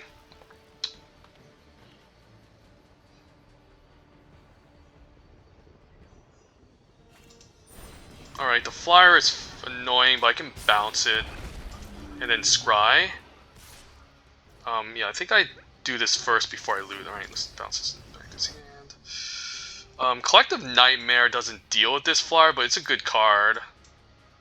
Yeah, and if I keep these 2 on top, the problem is I need to draw them.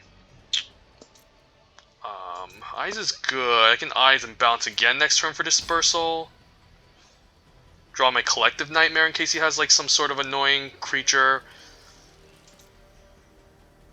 Yeah, I think I give it one more turn. I attempt to Dispersal this annoying card. I'm not gonna like trade here. Let's just do this.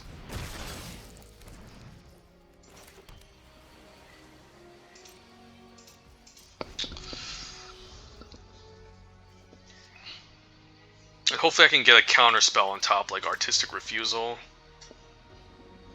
I mean, I guess if I get a land, I can transform this again next turn and start attacking for 5.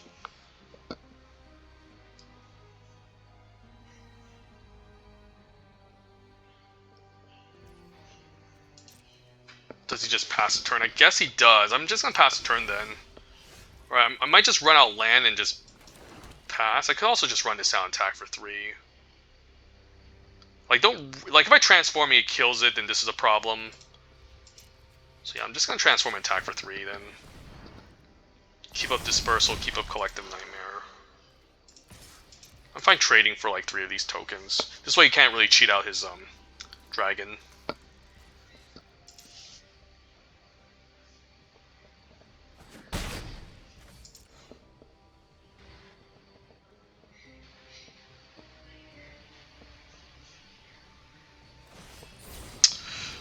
That's annoying. I could bounce my own dude back. I could also loot here. Like, I could get rid of his cleansing because, like, I don't really want to, like... I can get rid of land as well. Like, I don't really want to put this second on top, which is kind of annoying. Is there a way for me to deal the dragon with the Halo Forger? Like, I could bounce it back, but that doesn't do anything. So maybe land still goes. Yeah, this is fine.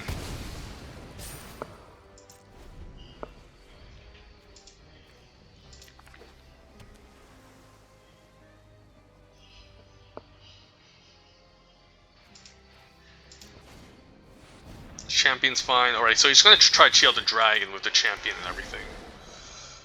It's kind of annoying. Alright, I'm gonna bounce it. And then the question is, do I take out Preening Champion of the Collective Nightmare? It's a good question, but we'll see if we can get a counter spell on the top. Okay, Unseal's not bad. I also need the green land. Yeah, Unseal can get back some goodies. Yeah, I think I have to keep this shit. As much as I hate, like... hate doing so. Yeah.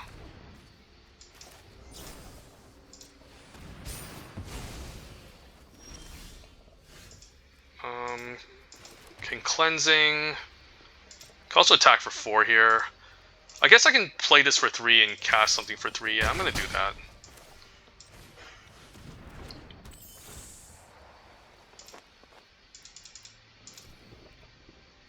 Collective Nightmare, Dispersal. I think I want Eyes, right? This is way too expensive. Yeah, I just want to pay 3 and get Eyes here. Dig deeper.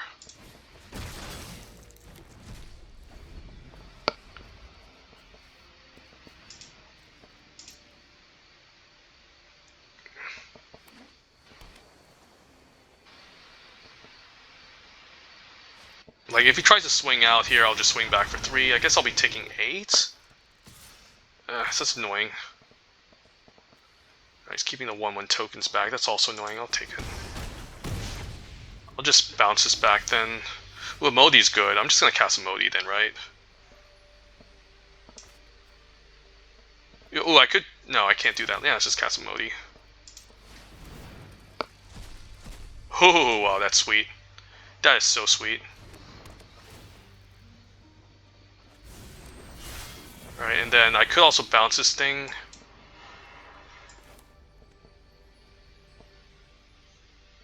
Do I want to?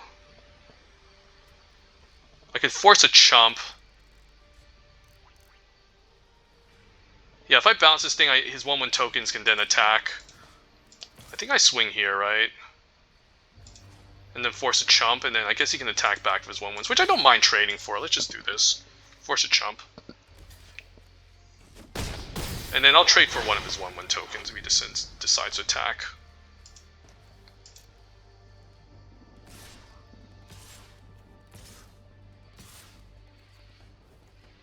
I'll block with a 1/1.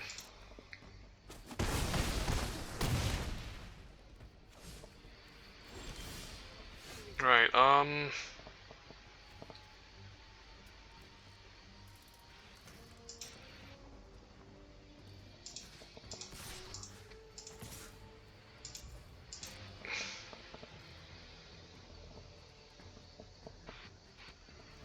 does he have a trick? I don't mind this chump, alright.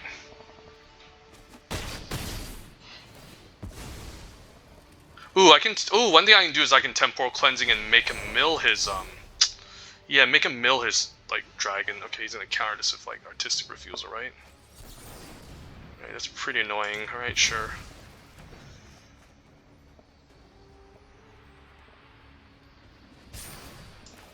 Yeah, I can Cleansing here. And then make him mill it. Yeah, I don't have to use this, like... Yeah, I don't have to use the mill effect now because, like, I can use this to block the 1/1. So I can really catch him off guard next turn.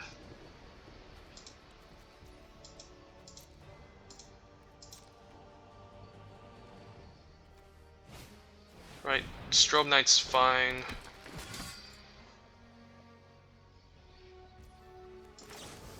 Yeah, we can do this, make him mill it. Ooh, Broodlord. Alright, we can take Broodlord. We can also make him discard his final card, which is interesting. Yeah, I don't mind making him discard his final card. This is good.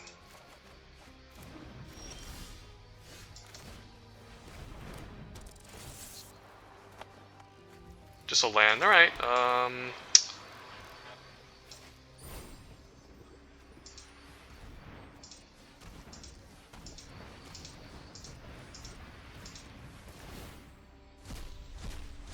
wow, we also get the Cascade effect here too.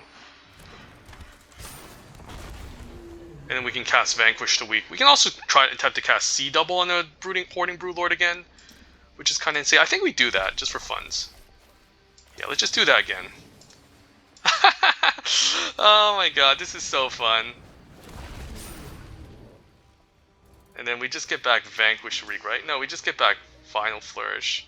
Ooh, let's just get back Gissa. Let's just have some fun. Let's just have some insane fun here. Oh man, this is nuts. And then like this is also unblockable now. Oh my god. Alright, yeah, this is why I love this set. Just so many of these dumb cards you can play. Alright, sweet. Got lucky with a very insane draft. 7-in-1, another Sultai deck. Yeah, that's fun. 94%. Like that's still a far cry from you know, getting top mythic, but yeah, here we go. Brewlord, Glissa, Refusal. It's mostly Brewlord that did all the heavy lifting for us. But yeah, there was games also where Invasion just completely like nuked our hand, which was great. So yeah, awesome. Let's fire another one off.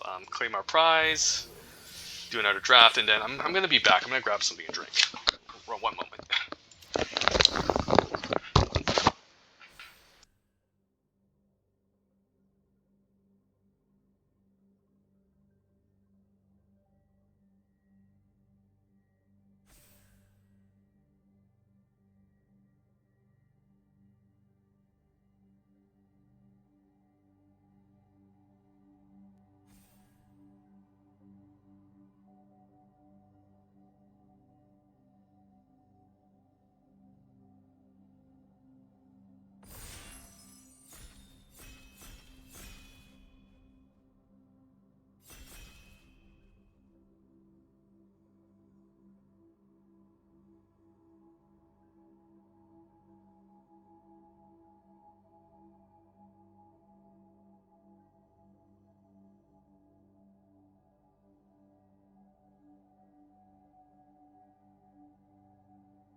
Alright, apologies.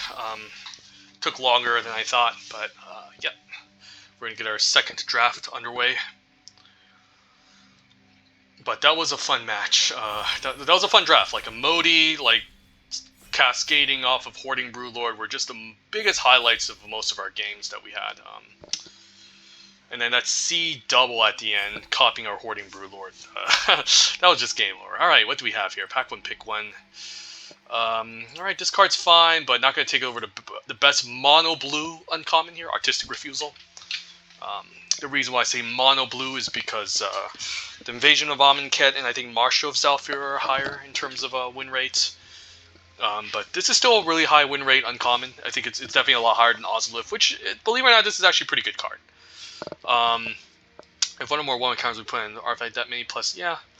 So this is kind of cool. You can just put 2 counters every single turn, as long as you can pay the mana, and then you can just cycle this for 2 mana too. This is a cool card, but if Artistic Refusal wasn't in this pack, I would take Ozolith and try to have some fun green-white shenanigans, or just play this in any green deck. But Refusal is great. Yep. So we'll take it here. Counter something, draw 2 cards. This card, so it's almost like a 3-for-1. This card's nuts. All right, the best cards here is probably between like Takedown and Cryptomancer. I guess we just stick with blue and take Cryptomancer. Takedown's better than Cosmic Hunger, but not by that much, honestly. You do get the extra boost in power if you're attacking with your creature or blocking. You get the extra bonus, so it's definitely better. But the double green is a little bit hard to cast, and I'd rather just stay mono blue here. And Cryptomancer's been definitely overperforming. Huge card that has blown out a lot of removal spells. So we'll take a Cryptomancer. Card's great. Alright, there's a Strom Knight, there's another Cryptomancer, there's Merciless Repurposing, there's also Volcanic Spite. But, you know, I think we're just going to stay blue and just take Xerix now. Chance that Cryptomancer could wheel. Maybe, if no one's drafting blue in this pod. It looks like the person on my right aren't taking the blue cards as well, so that's something to consider. I mean, maybe the packs are just full of powerful blue cards. He's just passing it to me. But I'll take Xerix now after having Cryptomancer. Cryptomancer could be better, but I kind of like just diversifying, having something on turn 3 that can maybe get out of hand if we can just chain together a bunch of spells. Especially spells of Cascade or like Convoke. So I'll take this over everything else here. Like, Spike could be better, Cryptomancer could be better, but again, we already have Cryptomancer, want to diversify a bit. And yeah, Spite is in a secondary color, so as long as you stay blue in this format, you should have a good deck, regardless of what second color pair you pair with it. But primarily blue-black, and then blue-white, and then blue-green. Alright, this pack is not that exciting. The cards are just kind of whatever. Huntmaster's kind of been okay. If you have some creatures don't mind sacking, transforming them to Incubate 3 is not bad. Firja is fine. Pretty hard to cast, and I don't think I really want to splash for it. This card's pretty aggressive. There's also Flywheel Racer, but I feel like that can wheel. Maybe just take the uncommon here. I could play it in blue-black. Like, I don't think this card's that bad. It's just okay. But this pack is not very exciting, outside like the mana fixing stuff. And like if you pick up like this card being able to sacrifice Cryptomancer into a 3/3 like Incubate, you can sacrifice like the Ichor Drinkers, the Rats. It isn't bad, you know. It's just that, you know, it's I don't know what to say. It's just not insane compared to the rest of the other cards in the set. Alright, this pack is Ultras is kind of whatever. No top commons, no top uncommons. Could just take land here in case I end up blue-black. Flywheel Racer also medium. Could even wheel another one later. There's enough fixing this set. I don't have to worry about getting one right away. Just grab a Dismissal. Dismal Backwater, I mean. Dismissal Backwater. Dismal Backwater. Also seeing a bunch of red cards getting passed to us, so yeah. Alright, we'll take Assimilate Essence. Storm of Sea Core also has been quite an interesting card as well, but we're not taking over Assimilate Essence. The Phyrexian Awakening is also fine. 3 mana, like more like 5 mana, make a 4/4 Vigilance. It's okay, but we'll take a Assimilate Essence. And okay, this pack is just kind of whatever. Nothing exciting. Could take the rare for like 50 gems, hopefully. Could also just take this random like Urn of Godfire. Halo Hopper, I guess, could be a fine filler creature, so I'll take this. Yeah, nothing else in this pack. Just take Halo Hopper in case I need a random filler creature. And I'll take Converter Beast pretty late, pick 8. Alright, this is one of the better green commons, so could end up in blue-green. Yeah, take Converter Beast. And nothing else here. Yeah, I guess I take this. This is like the best card. Like, sack something, get rid of it. None of these white cards are exciting either. And yeah, and I guess I'll just take a random 2-drop. Not sure if I'll play it. It has a bit of sacrifice synergies. I guess I take the dual land in case I end up splashing. But yeah, the packs are getting dry. After like a first 3 picks, like the packs just aren't good. Maybe I have to play Urn if I'm going 3 colors or something. Yeah, the packs are drying up, so we must be in a strong pod. If yeah, we're not seeing much of anything, or maybe the packs are just bad.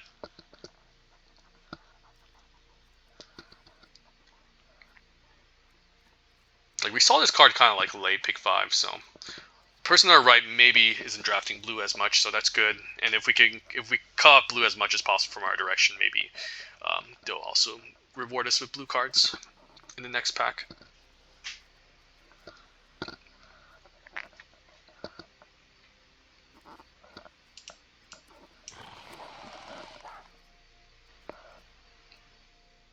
I mean, it's not the worst pack, but it's also not good. Like, we just barely have playables. Okay, Random Realm Breaker is good, but I think we still take Preening Champion to stay in blue. Like, between these two cards, I think Preening Champion actually has a higher win rate. Like, Ren is good, though. This card is really good. Yeah, if you can keep this around, you can just win the game. Like, if you ultimate Ren, the thing is you can cast Ren from the graveyard as well. So this card's great, but again, yeah, I still think you would take Preening Champion and Eyes of Gitaxias over Render Realm Breaker with what we have right now. The best common in the set here. Ren is good though. Don't sleep on this card. It's also worth like $18 in real life. So yeah, if you open up one of these, you can basically sell this for your booster draft that you just did. But we'll take a Preening Champion here. Okay, after taking Preening Champion, any exciting blue cards? Not really, but the red. But this is a good red card. Voldaren Thrill Seeker is actually quite good. I think I take it here over Moloch. Wingspan's just medium too. Even though I got blown out by this card once, like when they put on like a hexproof Sabai Cryptomancer and I couldn't interact with it. That was a problem. This card's also okay. I'll take Voldaren Thrill Seeker. This card's good. You know, you can back up on a creature, attack, and then sack it, do a bunch of damage. You can also just back up on this card, sack it, deal 3 damage as well. Yeah, so who knows? Maybe we end up blue-red. I'll take Eyes over Tandem Takedown, but Good Sign Green is open. This card didn't wheel in the last pack, but I'm still going to take a blue card here. Eyes of Gitaxias is great, so take it here. Alright, so we're kind of drying up here. This card's fine, Mujin Connoisseur. Protocol Knight's not bad with the 2 Knights we have, so I could take the Protocol Knight. Like, just a fine 4-drop that locks something down. If I didn't have any, like, these 2 Knights, I probably wouldn't take it here. And I might speculate on this Connoisseur. Overall, I find this card to be really medium. Sometimes it just sucks. Sometimes it's, like, it's a good blocker. Don't get me wrong. But, like, the fact that sometimes you might not even, like, this is, like, 1 or 2 power isn't great. If you can consistently get this to 2 powers or above, this card's good, but if not, it's just like just a random card. But I do like Protocol Knight with the 2 Knights that we have, Xerix and Breeding. So I'll take this over Tidal Terror and the other card. All right, we could just take on CEO. We didn't see any amazing black cards. However, like the black cards seem really dry, so maybe it's correct just taking this Sandstalker lock here. Since we do have Converter Beast, and it looks like green is a lot more open than black. So I'll speculate on the Moloch. We could splash Unseal, but again, I don't really want to splash necessarily. This is double green, which is not the easiest to cast, but like it can be a fine 2-for-1. Opponent plays a blue-black spell, use flashes in, draw a card. So I'll take a Sandstalker.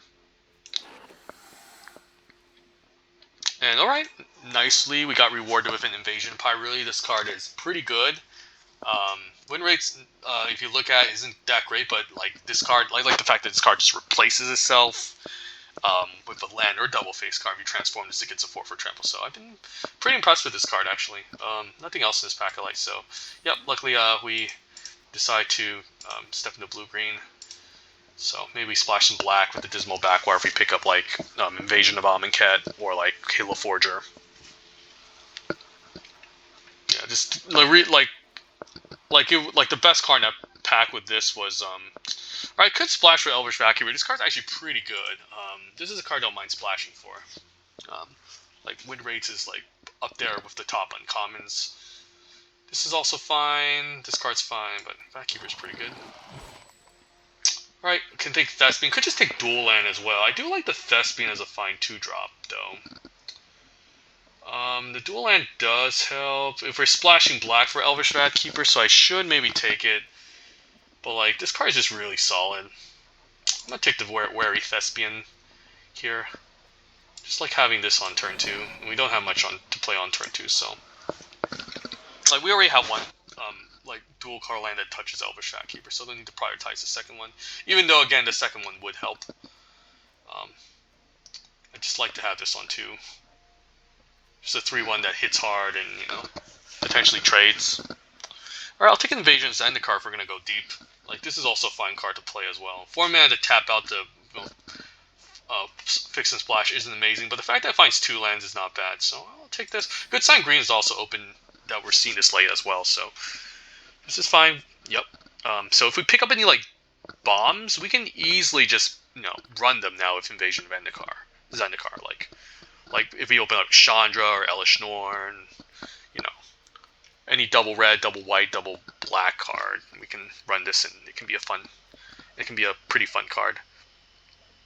Yeah, I don't know if I want to splash it. Like this card's again okay to splash, but it's still not a very exciting card. All right, take another Thespian. I think it's better than Expedition Lookout. All right, we're covered on 2. All right, we even wield the Mutagen Connoisseur, so it looks like blue-green is open. And, you know, this card actually might be, like, a lot better in our deck now, given that we picked up some of these battles. But, like, the fact that this is still 0 power, like, in the early game, unless you transform, is kind of annoying. Okay, so Tribute to a World Tree is an interesting card.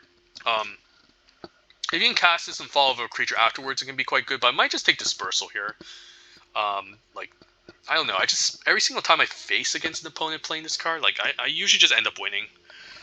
Tapping out for triple green is not easy too. Like you really want to cast this early right away and then get value off of it from playing creatures off the top. Like casting this in the late game and then just not having anything to follow up is kind of awkward. So I'll take a Dispersal. Blight Burgeoning also quite good, but yeah.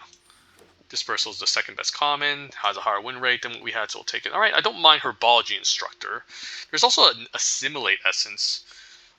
Instructor can just be a nice 2-for-1. It's also a good blocker in the early game. Like, both these cards are very interesting here.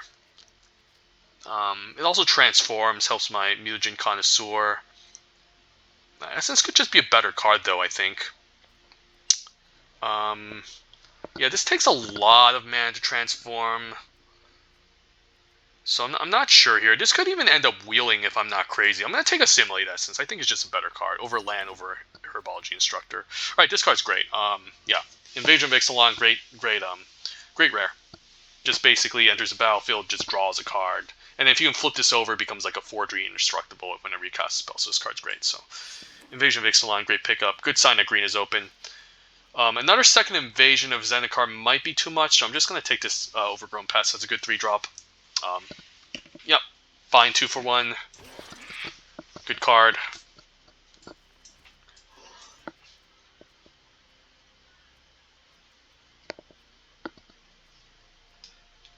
Yeah, this card's still kind of awkward. Like, you really want this card with a lot more Incubate.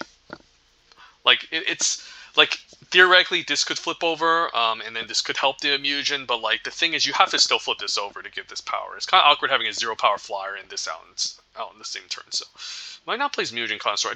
Don't mind a copy of Tidal Terror though.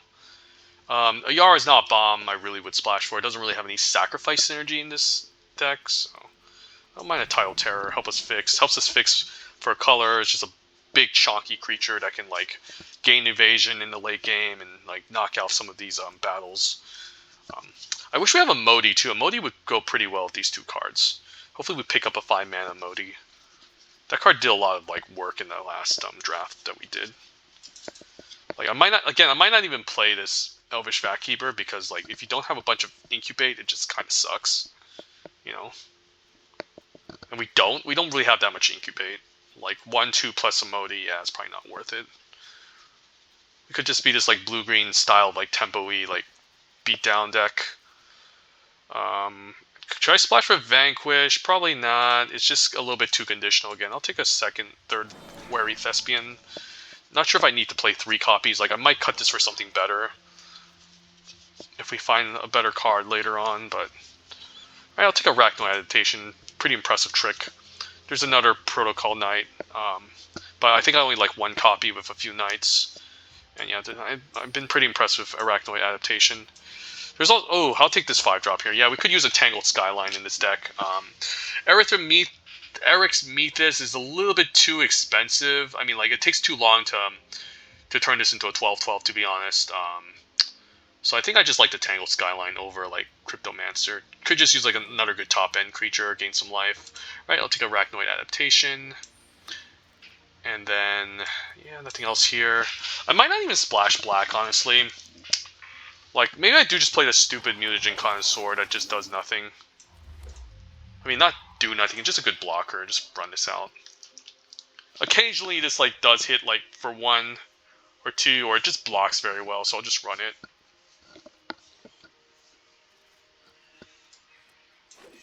But blue-green was definitely very open in this draft. Like, I could splash for Elvish Vacuum, but maybe that's just better than Mutagen Connoisseur, to be honest. Like, this card is just, like, when are we ever gonna, like, you have to transform the eyes, you have to transform the Tangle Skyline. Like, if you can flip over these invasions of Pyrulia, like, this actually wouldn't be that bad. I mean, these invasions that we have in general. Maybe I'd test it out. I don't know. Like, I can see the argument that Vacuum Keeper is a better card, that you should just throw into the deck and splash. But it's like 8 mana, make a 3/3 and a 4/4, which is kind of expensive. I don't know. I'll just play on colors since I don't really want to splash necessarily. This Invasion of Zendikar is also kind of weird. Like, I just wish we had better ways to flip our creatures. So do I run this random Oculus Whelp? I mean, like, flip our battles? This card's not good either. Yeah, let's just run this for now. If it sucks, we'll just switch to something else. Yeah, slightly favoring green. I think this is fine. We have also some double green cards with Sandstalker's Mohawk, so this is okay. Let's try it out. See how it goes. Blue-green without splashing. A little bit awkward because this is known as a color that goes multicolor in this format. But we didn't really pick up that much fixing, and like there was nothing really amazing to really splash for.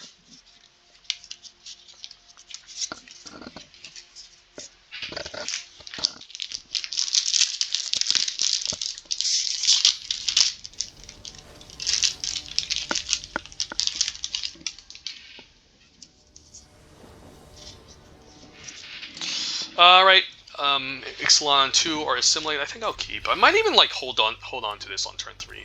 Since opponent's playing green, he's playing like some creatures. Although Invasion with like Preening Champion, I guess I could play this after playing Preening Champion. Okay, Ozless, so I might want to keep up Counterspell here just in case he runs out of creature. And I think I will. This is a good turn. Like running out Ixalan doesn't do much. I might want to run this later along with Preening Champion. So yeah, now I can get rid of this. Yeah. So then he doesn't transform to like give it counters to attack. So that's good. And then yeah, we can disrupt this curve, run out Preening Champion, run out the Invasion, and then try to knock down the Invasion.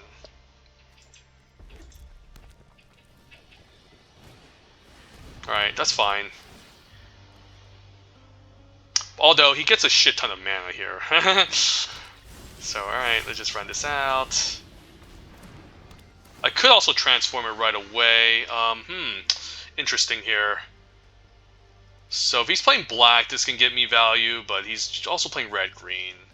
Do I just run out Xerix? Like, what does this Invasion do? It does help me ramp, but I'm getting to 6 mana quite quickly. This is essentially 4/4. I might just want Xerix here. Just to have just some sort of random flyer. Yeah, I'm gonna get Xerix here. It's just cheaper to cast, and yeah, we're getting to 6 mana quite fast, so just do this.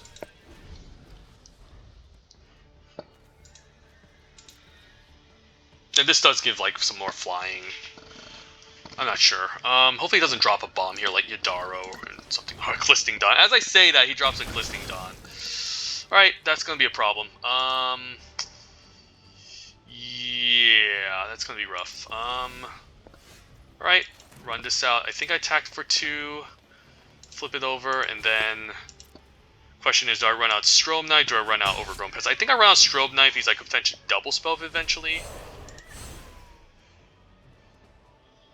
I could like double block instead of Arachnoid Adaptation too, giving this indestructible eventually too. I don't know, let's just do this. Like, this card just plays very well with instances. Yeah, attack for 14 next turn. So disgusting. I might go for it next turn though. Like, attacking for 14 is nuts. I probably need to use this to fend off this, and then if he has a trick here, at least I can give it indestructible. He probably has an instant speed. I'm hoping he does a main phase so I can keep this up. Otherwise, I could chump. Luckily, this doesn't have trample, so yeah, I could just chump here. Yeah, that's not bad.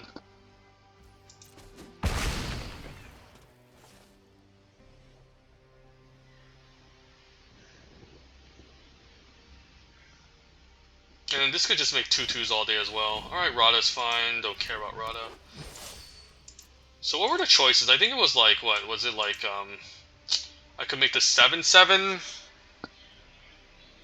Okay, Rada's annoying. Alright, that's pretty annoying. I think I just attack with both then next turn. Ooh, Invasion of Pyroli. That's a good one. Yeah, let's just do this.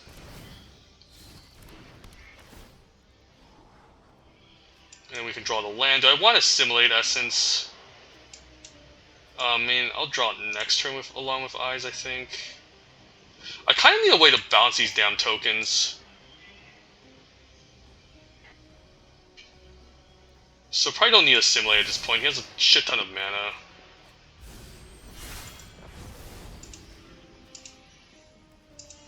Yeah, I think I'd go face here. Then I'll go face, and then if he blocks with Rod, I'll just use the Arachnoid adaptation.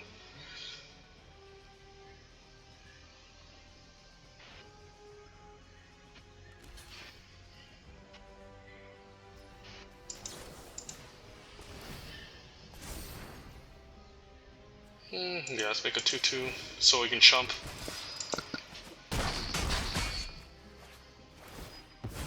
And then we get more large creatures. And then we just run this out. Ooh, I should have done that because I have Eyes on top. That was weird. I mean, either way, I don't think I care about any of these cards, so I'll just grab a green land. Yeah, this is gonna be a little bit awkward, I think. Do I just triple block this dumb thing, or do I just keep chumping? I think I might just keep chumping if he keeps attacking. And we might be able to outrace 14 damage. I could just triple block here, too. Like, I could get blown out. He might tap out, but then I can just keep attacking. Chump, chump, attack back. I might just chump the big guy and take 7.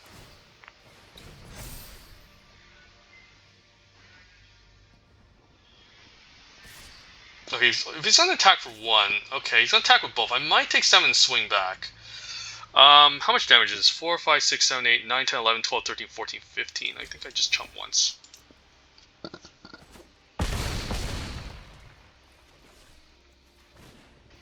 Alright, Stormclaw Rager's a weird card to be playing. Alright, oh, Tangled Skyline isn't bad. Yeah, I could just run out Tangled Skyline. That's not bad, too.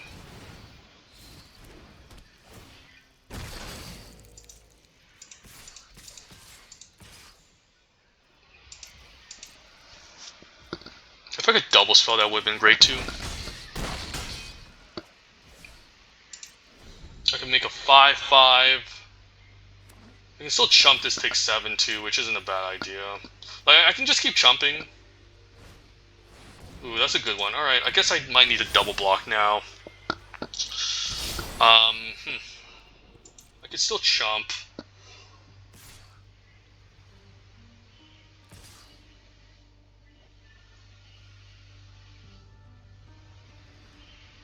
Like, do I triple block this? I do need a flyer that I can get in. I want him to attack with Stormclaw Rager, actually. Yeah, I might have to just chump and take 9. And then stay back and try to close out the game in the air next turn. Alright, I'll take 10 then.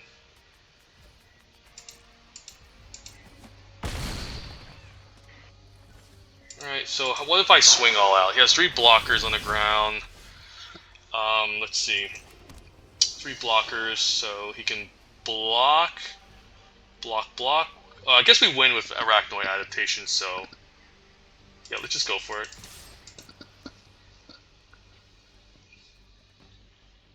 I don't think he has any Convoke spells that can mess with me here.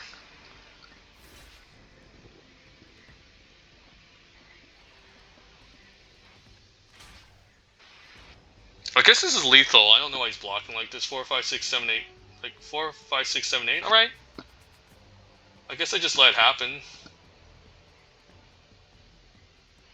And like taking damage from any of these is lethal, so unless he has like whatchamacallit, like the 3 mana, like yeah, alright. I mean he could have yeah, I guess he couldn't. There's no way he could stop there. Alright, that was interesting match. I wasn't expecting to get back from that match, honestly. Like when he cast a Glistening Dawn and was making those 7/7s and putting counters on them, I was pretty scared. So I'm pretty surprised I won that.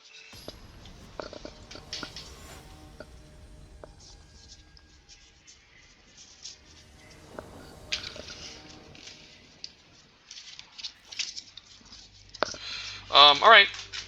No green, but we'll get there. We'll keep it.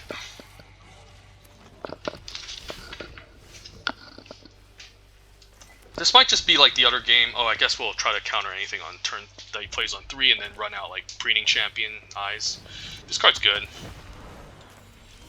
Yeah, no green mana, so hopefully he taps out here.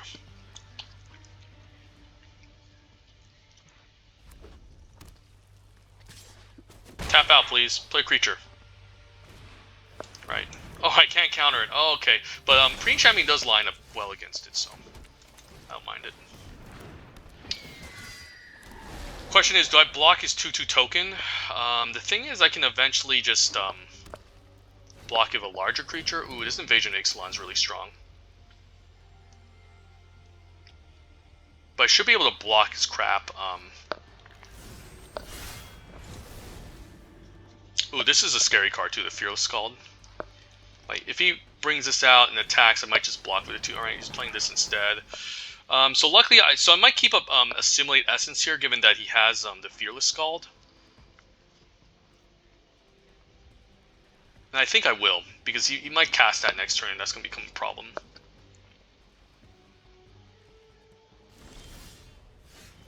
Invasion of Zendikar is a very interesting one too, but I think I want to keep up Assimilate, so I'm going to run out Invasion of Pyrulia. Alright, I can put Invasion of Ixalan on the top. And then, do I want any of these other cards? Skyline's pretty good. Cryptomancer's also pretty good. I do want to hit my lands, but I'm kind of liking, yeah, I mean, this can help me hit my lands eventually too, so yeah, I'm just going to do like this. And then do I attack here? I think I do. Yeah, I'll attack here. And then I'll counter his double striker next turn and then block the 3/1. But I guess the thing is, he can flip this next turn if he gets a token now and everything, but I'm hoping he just casts his double striker here. Oh, he's incubating. God damn it. I mean, I can still trade for the 4/1, which isn't bad. And I can get a 4/4 in response, but oh, I guess I can counter his Invasion of Ixalan now. Okay, okay. So I could just I could just block here, force an all-out attack, and then wow, he even has runs a Lithomathic Barrage. Okay, it's fine.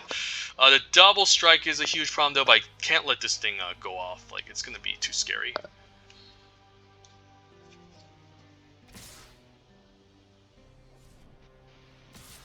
Attacks face. All right.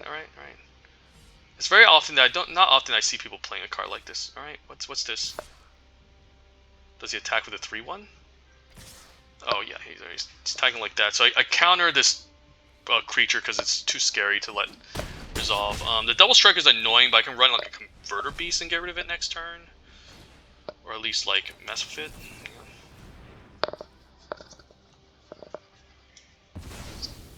I can't allow this card, so I can get this out.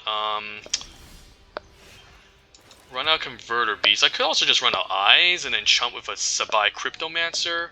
Like, this double strike is going to be a huge problem next turn. That's a problem. I could also run out Invasion of Ixalan here. But there's also this on turn 5. What are the cases I'm attacking this? This is going to transform into a 4/4. And then, I guess the logical thing to do might just be to run out Eyes here. And then keep up the Cryptomancer. Because this could actually potentially trade for the 4/1. Yeah, I'm going to hold on to his Invasion of Ixalan. I'm not going to cast it here.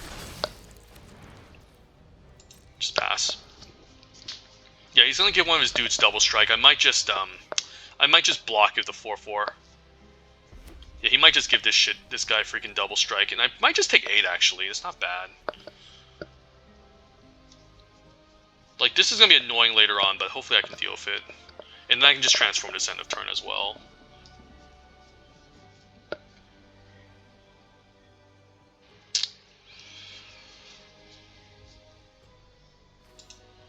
Okay, he might give this guy double strike. If that's the case, I take 8. No, I take 10, so I might have to flip this. Yeah, I might have to just chump block here with the Cryptomancer. Okay, he's gonna do that. That's fine. Yeah, I might just like flash this in, trade for the 4/1, and then just take 8. I think that's worth it here.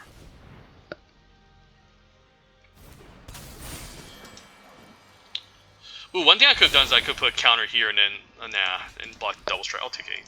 Taking 8 is okay. It's not the end of the world, but just taking 4 is kind of annoying. Okay, Dispersal's really good. Okay, yeah, I can Dispersal the 4/1 next turn.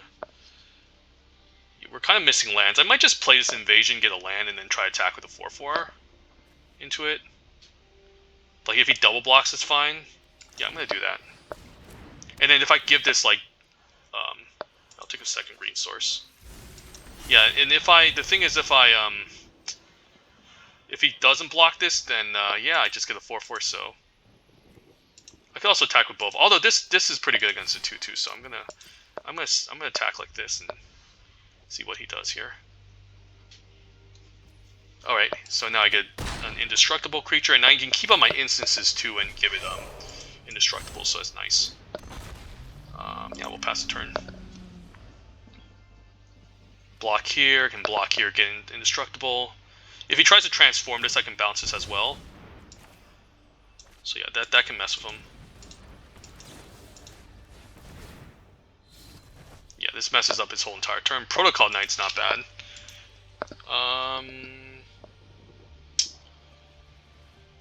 Man, it's like I want so many cards, but I can't play anything on my hand. I guess if I get a land, I can Tangled Skyline and keep up tokens, so I guess I'll do this.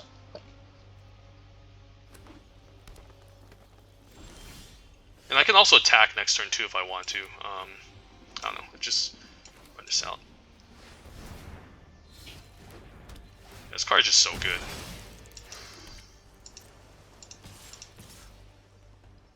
Yeah. Fine trading for the 4/2 now.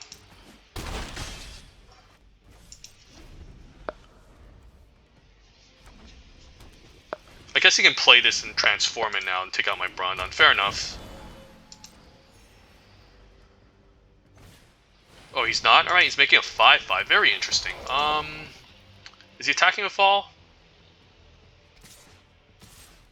Right, I guess I'm fine blocking here. Like trading. Yeah, let's do this.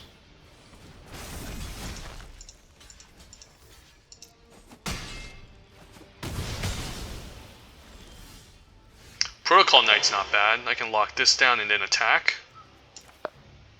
Although I don't have enough mana to cast it. I could also cast his Invasion and then just attack. Or I guess just play Converter Beast.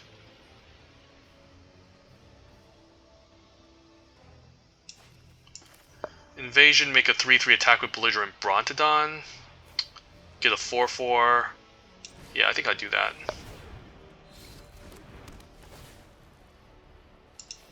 Sucks that this has to come in tap, but I think I attack with both of these.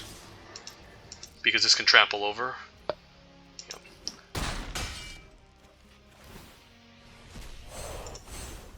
And then I guess I can cast a 4-drop with this, which is not bad, so I can lock this down or just run out Converter Beast.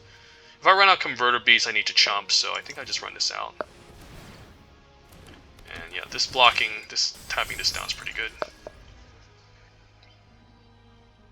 This can transform, take out my Brontodon. Like, I can't imagine him not doing this, you know. And then I can attack with Protocol Knight, my 2/2 next turn. I can also send in my 3/3, which I don't mind.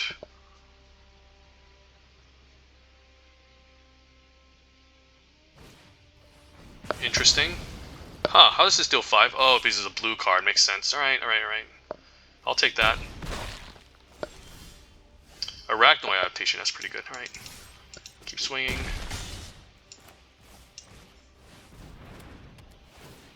Could have actually attacked with a 3/3, but I kind of like keeping it back just to hold off this 4/2.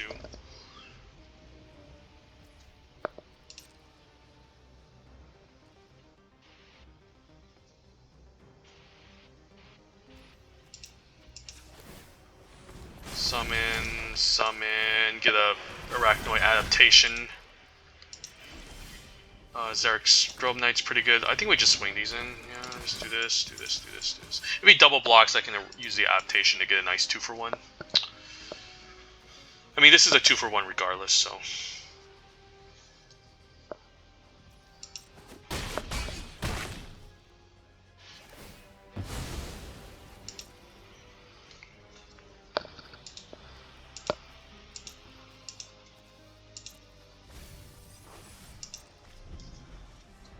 It's a way to deal with my flyers.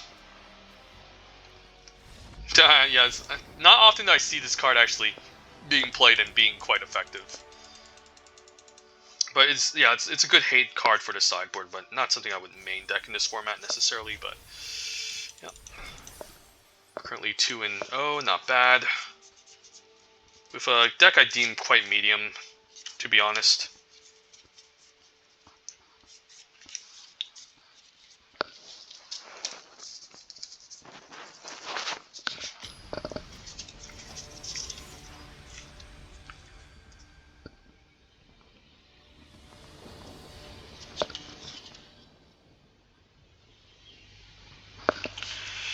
No blue mana. I'm on the play. Man, this would be great if I had blue mana, but I don't know if I can risk it.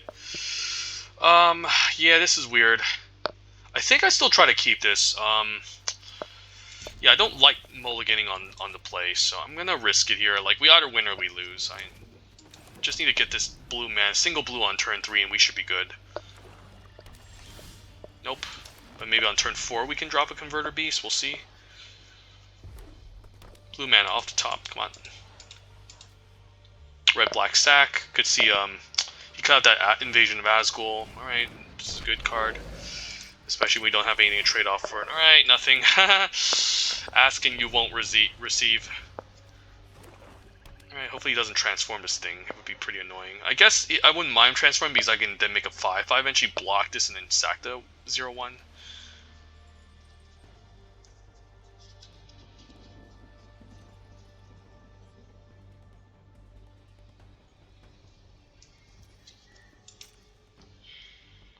So he's definitely running Invasion of Azgul and Steel and Stack effects with his sort of deck. Furnace Gremlin, alright. Land, alright, at least we got a 4th land to run out Converter Beast, so that's not bad. And then I can use this to block one of these creatures next turn. Hopefully get blue mana eventually. I do want to just drop out this Preening Champion. It's just so good. He could have his Invasion of Azgul here, though. That would be pretty annoying.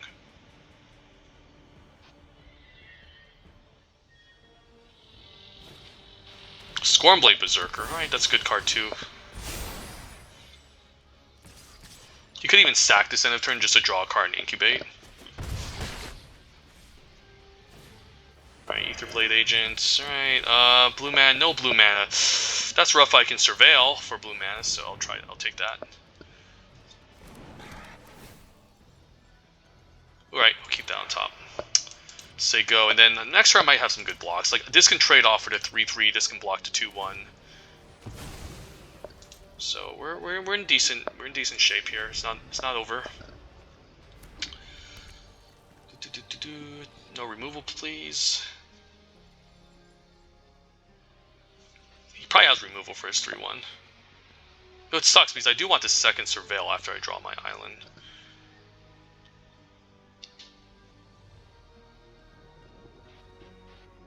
This can pump itself twice, so it doesn't necessarily deal the 5/5.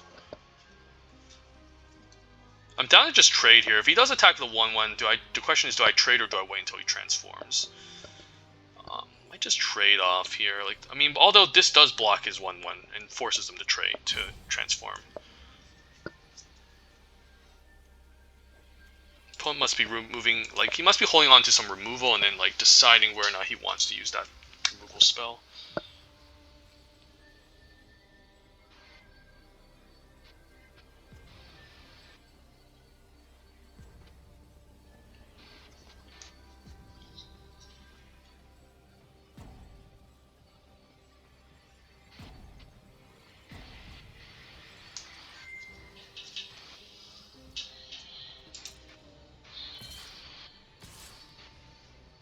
Alright, I think I blocked the 2/3. I don't mind if he like uses a removal spell and takes this out and gets like a 2/2 token. And I think I just take the 1 hit from this because like this 1/1 token from Preening Champion forces him to block next turn. Or if he just attacks with this, I'll just take 1.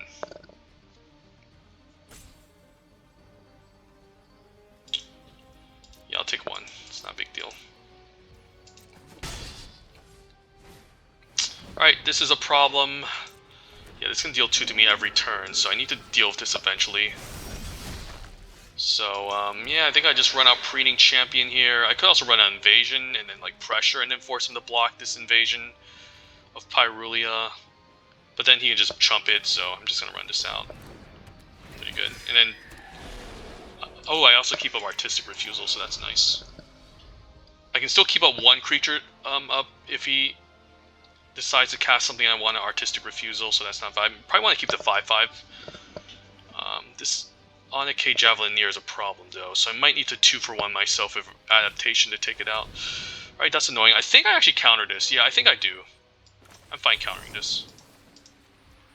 Yeah, I don't really want to discard 2. I'd rather just discard 1, which is my refusal, and draw 2 and discard a card.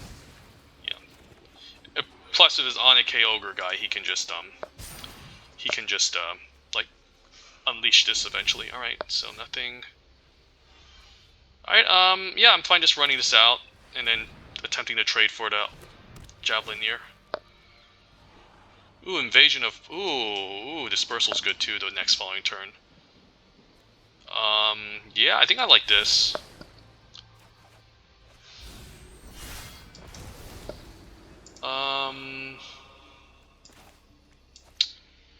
Yeah, I don't mind trading. Like, this 2 damage is gonna add up over time.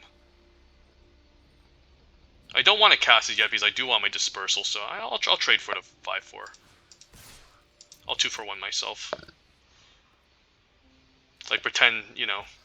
oh, he doesn't do anything. Do I use Adaptation here? If I use Adaptation now, I won't be able to deal this 4/4, but I do get this creature next turn. I could Dispersal this and then attack.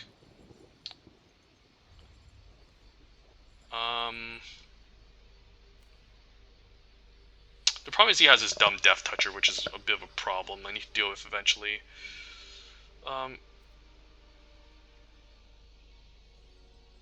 Nah, I think I just let Resolve. I'll just Connoisseur. Take 2.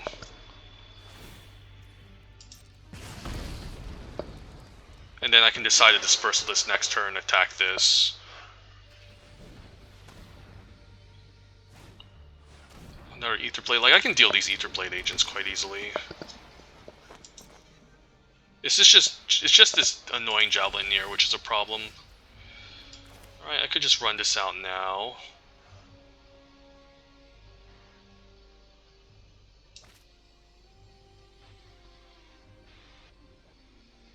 Yeah, I could just bounce this right now.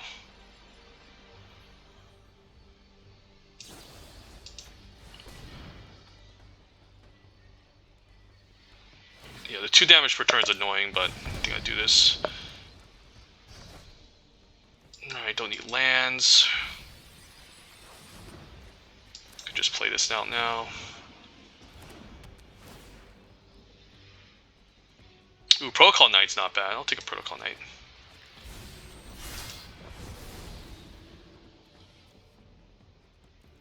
So then I can eventually just, you know, I can lock this down next turn and then transform this and start attacking. It's not bad.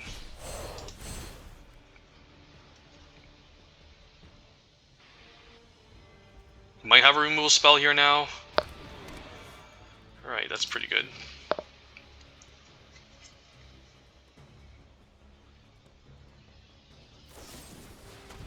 Alright, rip. Because I can tap it down for 1 turn, but then I won't be able to lock it down for a long time since I don't have a knight. So I need a way to deal with this Javelineer eventually. The Death Touchers are also kind of annoying. I could just attack here and then maybe make him block, but I think this makes more sense.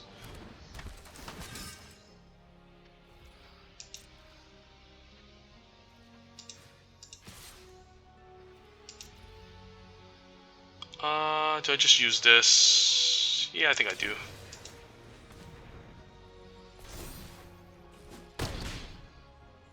And I have a 3-powered guy now.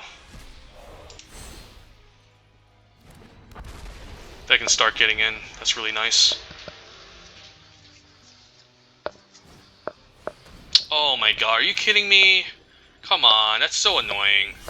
He had to top deck that. Jesus Christ. I could have used these 2 cards. Oh my god, I need to start top decking spells now, otherwise I'm in trouble. Alright, give me a spell off the top so I can attack him. Yeah, I'm probably gonna lose to like this invasion of Eldraine if I don't deal with it. So annoying.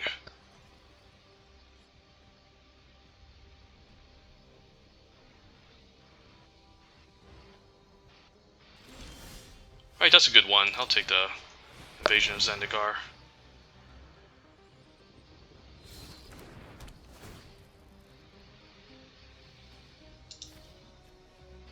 I don't need any more green mana. I'll take double blue.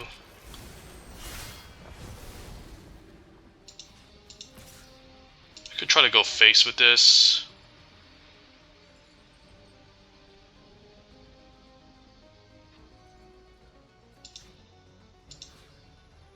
I'll try to go face with this. I'll trade for a Death Toucher.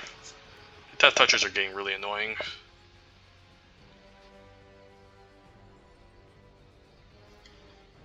Does he have another removal spell? That's so annoying.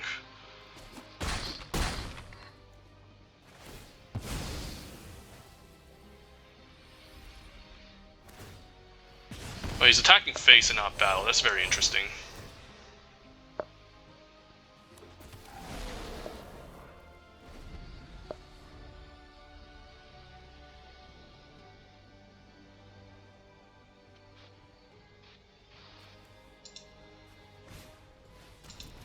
That's annoying too. It's a 5 toughness Onaki Javelineer.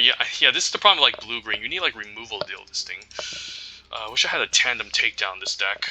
It would go a long way, really. Yeah, I'm probably just gonna lose now. Like, this invasion of Eldraine was the nail in the coffin for me. Like, imagine if I could like put a power and toughness onto my Belligerent Brondan and also gain 5 life with the Tangled Skyline. Would just done a huge difference, but now I'm just trapped here. I can't even do anything. I'm just gonna get nuked by a Javelineer here.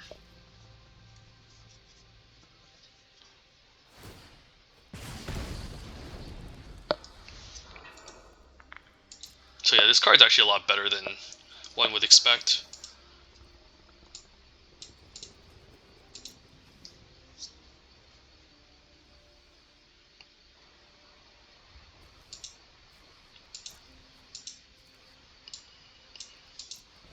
Oh, he even has a render in there? Nah, he's just running this out.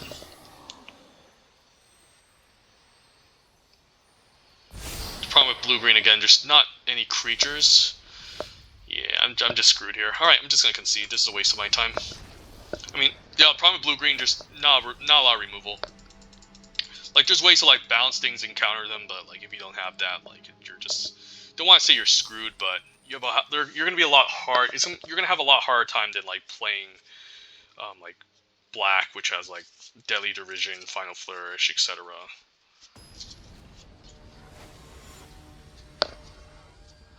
And I wish there was some actual removal we could have found in Splash 4 in the draft, but just didn't see anything. Alright, this hand's fine. Might keep up Assimilate on turn 2, and then run out Overgrown Pest as opposed to running out Thespian, or save this for later, if I have a creature that I can easily trade off.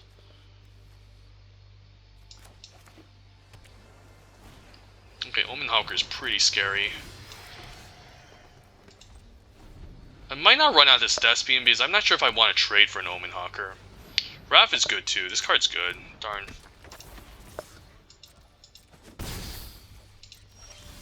The Thespian does hit pretty hard. And maybe I don't mind trading for Omen Hawker because this could be a problematic card anyway, so maybe I do just run this out. Yeah, I'll keep second blue. Alright, so I think I attack here. I think I will.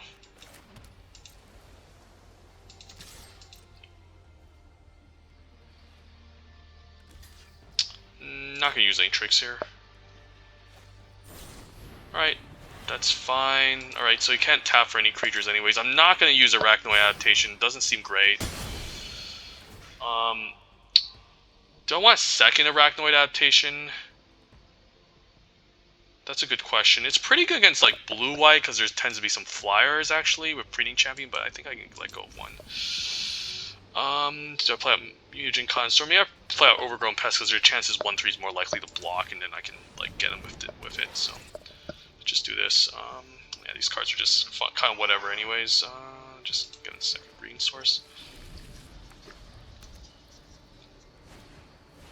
Alright, I couldn't have countered this anyway, so that's fine. I can bounce this, so I don't really care. So if I attack and then he brings this out, then I bounce it, but then I want to cast some Assimilating Essence, so I don't want to do anything here. I'm not going to attack, just say go.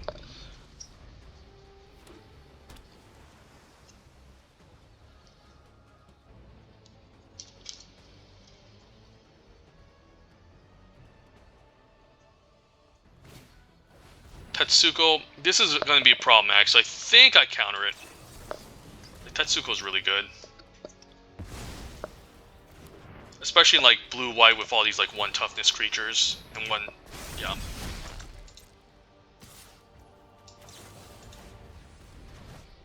Yeah, I don't need land. And if he blocks here, I'm going to use Adaptation, so send it in. Alright, takes it.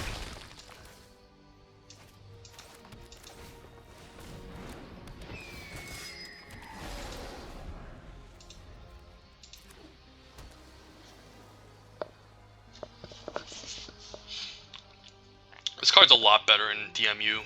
I think it's still fine in this format, but there's just too many permanents running around.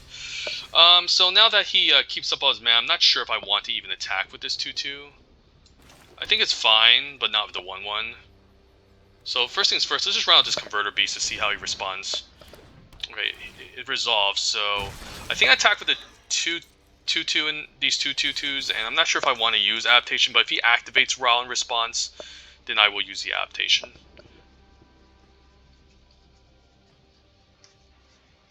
It's strange that he's keeping up all his mana, though. You could have like an Aaron and Giada to flash in and block, but then I have Adaptation as well, so... Alright, just takes it. I'm totally fine with that. Not sure what he's doing end of turn. Like, with mana like this, he would be keeping up, like, Artistic Refusal or something, but maybe he just doesn't have anything. He might be saving up for, like, a God Sunfall, so maybe I shouldn't transform this, but this is a lot of damage. Alright, he's playing just a Night Aaron. Alright, sure, fair enough. So do I want an Adaptation in 2-for-1 myself? Okay, he just couldn't find anything. Alright, so... Assimilate Essence isn't bad. So he probably has a bounce spell for this 5/5. Yeah, he probably has something. Alright, that's fine too. He doesn't get to draw a card. But I can attack for 3, which isn't the worst. Yeah. And then I can run out this and then keep up Assimilate Essence and hope he doesn't have Sunfall. Sunfall would wreck my day here, but I do need to run out creatures to pressure him, so... He just pumps once and attacks. I could mess up his Ral here if he decides to attack, but I'll take 5. 5 isn't the worst. Cryptomancer, alright. And I could just chump this anyways eventually if he decides to attack. Breeding Champion, yeah, it's not. I can't counter that. It's pretty annoying though.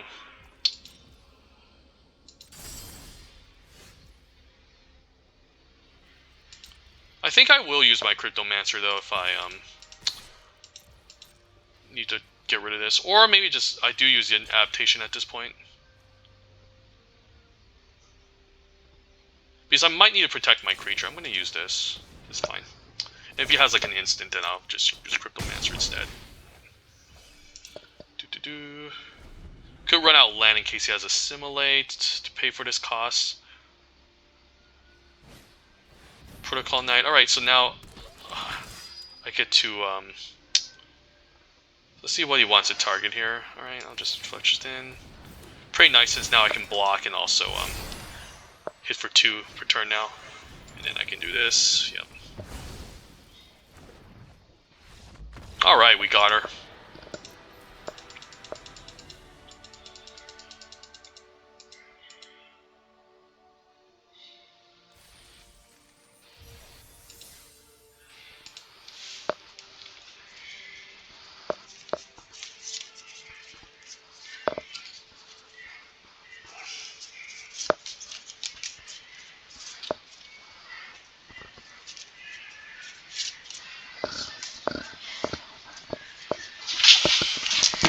I'm back.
Pretty interesting opening hand. Not sure if I was supposed to keep that, but hopefully like I can get enough lands to stabilize.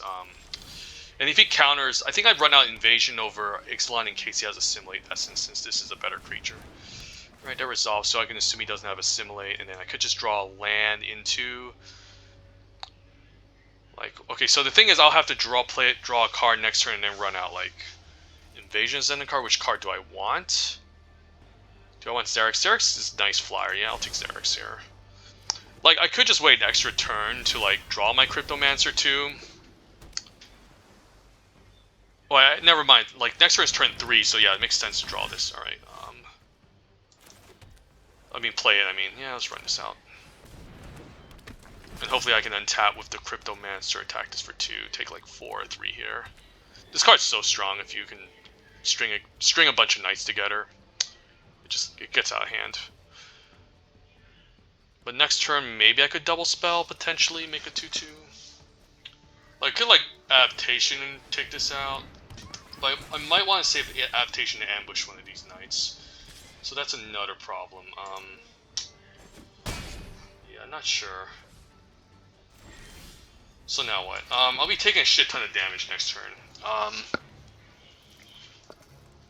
So I could Invasion plus the Arachnoid adaptation make a 2/2.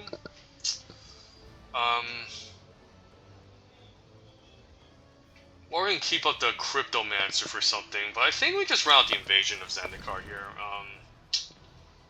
I have a feeling he also has like the aerial whatever. Yeah, I think he might have that stupid aerial move. Like, there's a slight, but yeah, he probably has that aerial give +2/+2 ambush. I still think you go for it here. Like, okay, he doesn't do it, but like, there's a pause. So I'll be taking a crap ton of damage here. Like, probably close to lethal, but then I can have a 4/4 that taps for mana next turn. Yeah, I'll be taking 8 this turn because it's so gross. But hopefully I can block some of this off later on. Yeah, there's no reason for me to block this. Alright, next turn I do need to stabilize here. Take this out. Wrath. Wow, Wrath can also pump. Man, we're in trouble. We're in huge trouble. Yeah, so how do I start with this? I can start with an Invasion, but I can't, like... This is rough. I do need to just develop the ground, so I do need to kill this. So let's just do that right now. He might have the Wicked Slumber or some shit here too, which is annoying.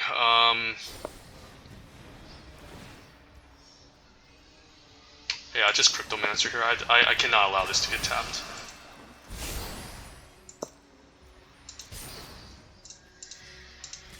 need to get a creature going here. And then I think I just need to develop as much as I can to hold off his onslaught. Yeah. Question is, do I keep up adaptation? I think I might. Oh, I guess I can keep up adaptation with the Awakened Sylvan, so I think I just do this one. And yeah, I don't need land anymore. And then I guess I can make a 2/2, that's nice too. Yep. So he can activate this attack with all, I can still get my good blocks in.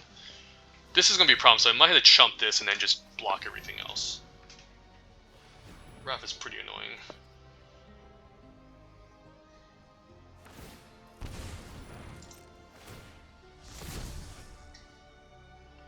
Alright, plays an Order and Mirror. I'm hoping to attack the Billiken Rider so then I can kill it.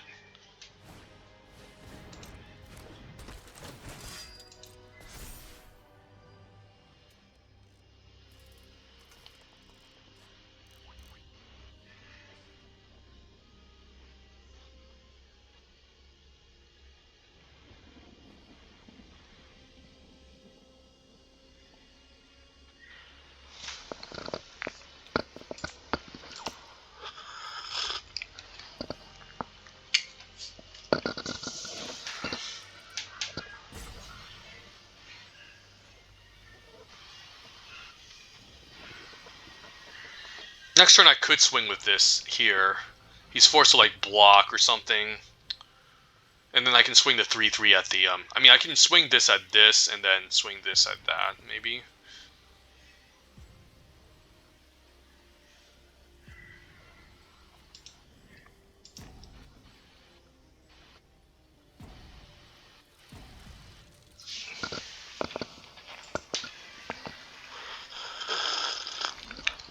Opponent's probably debating attacking or not. He's probably not. Okay. Ooh, Artistic Refusal, but although that doesn't deal with Wrath's ability, but I think we still run this out. And then Preening Champion seems pretty good. I think do I keep land in hand? I think I definitely want to do this. This goes here and then this goes here. Yeah. And then see how he blocks. If he blocks, I can use Arachnoid adaptation to blow him out, run up Preening Champion, make another 2/2. Even though this wouldn't be bad if he did an all-out attack with a pump strat. Alright, but I'm still fine with this. We'll do this.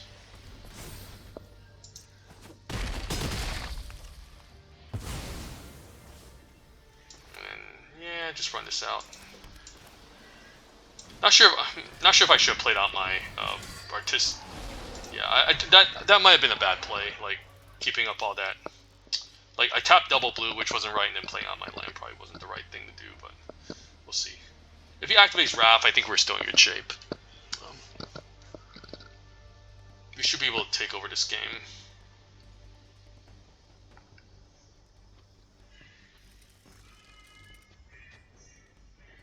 Oh, I should have also activated this, right?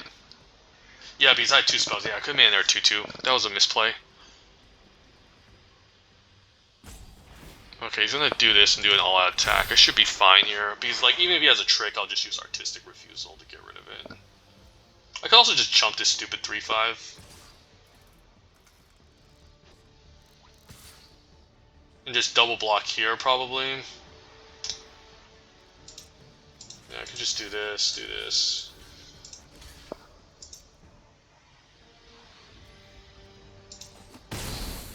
And then we can still counter whatever he tries to follow up with.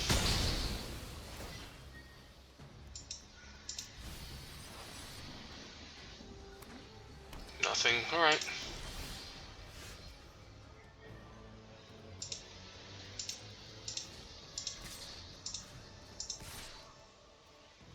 Do I go face? No, I'll keep this back.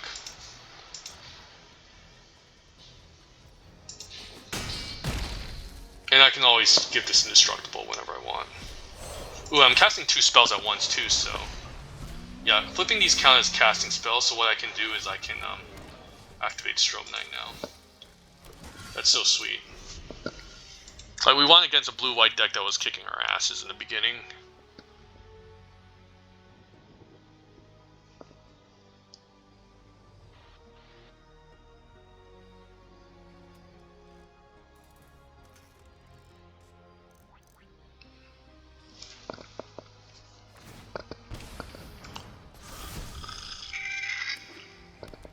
Okay, and activate, and then like I can still block here.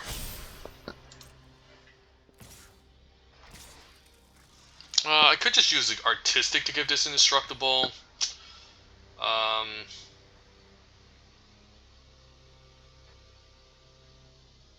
This becomes a 1/1. This becomes a 3/3. It does trade.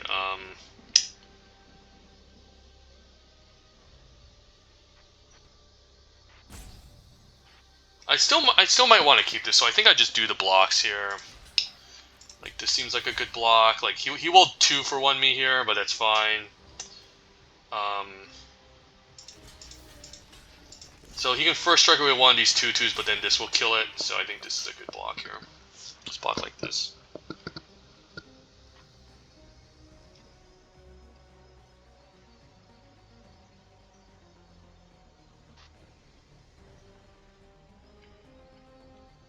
Could have had an extra 2/2 if I, paid attention in one of my turns, but yeah, this is fine.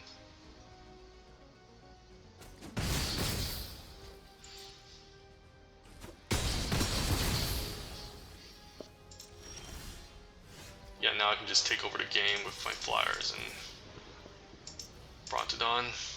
Register, I mean.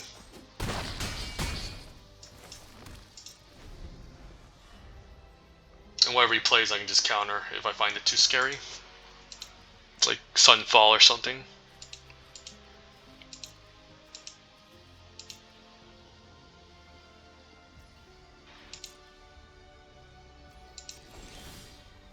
And next turn, yeah, and now he has to block the 4/3 or else he's dead.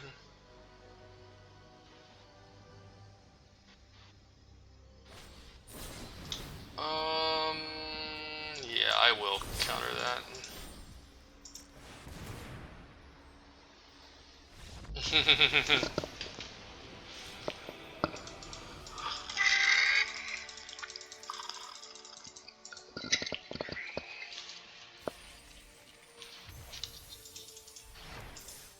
Alright. 4-1. Or 5-1, I think. No, I think it's still 4-1. Not sure. But yeah, we're getting there with blue-green. And then next video I'll probably focus on Midnight Hunt. Alright. Pyrulia, Flashin' Moloch. I think that's okay. I hate being on the draw of this hand, but I'll keep it.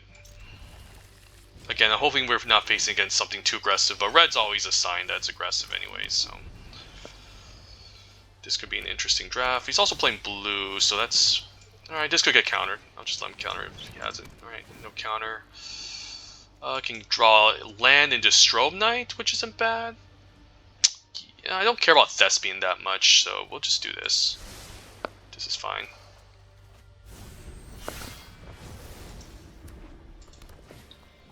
Marauding Dreadship. Okay, so now I don't mind like playing out the 2/2 to trade here.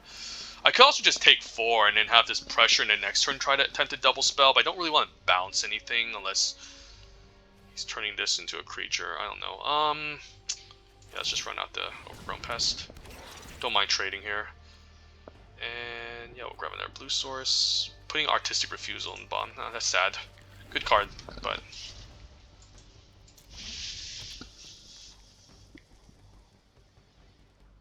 doesn't do anything. Okay, so I could attack and then he transforms his token and trades. Do I care? Not really. Like, trading here isn't the worst. I don't really want to bounce this though. Like, I do want to bounce his token, but by having him transform, it does play around some counter spells potentially. So I think I attack. It might not be a smart decision though. I'm not sure. Yeah, I might want to just keep this back in case I want to bounce this. So no, run out Serix here. Just see assimilate us. Okay, he's just gonna transform. That's fine. No assimilate, please. Okay, no assimilate. So then now I can bounce this and trade this off for the 4/1. Next turn, hopefully I can untap, so I can flash in my I can keep up Cryptomancer and Sandstalker's Moloch. That would be pretty powerful.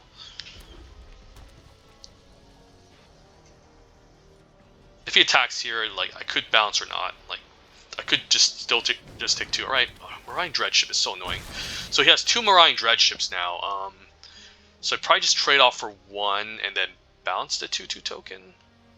Or is he just not going to do anything here? If he's going to tap and keep a Volcanic Spite, then Cryptomancer is going to blow him out. Which it seems like he might, so I'm just going to play land with the combat here. And then just attack with my 2/2. And then wait until he plays a blue spell so I can flash this in and get some value, but... yeah, I'm not sure what he has up here. He's just holding priority of these Dreadships. That's fine.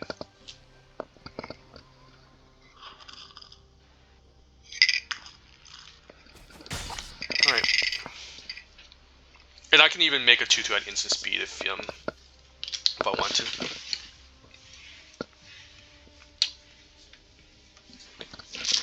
Like, if this thing can crap out 2/2s all day, his Dreadships are screwed.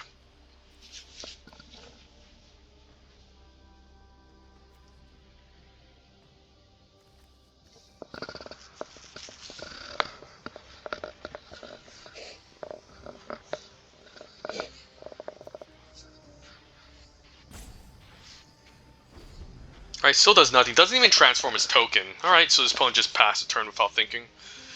Sure.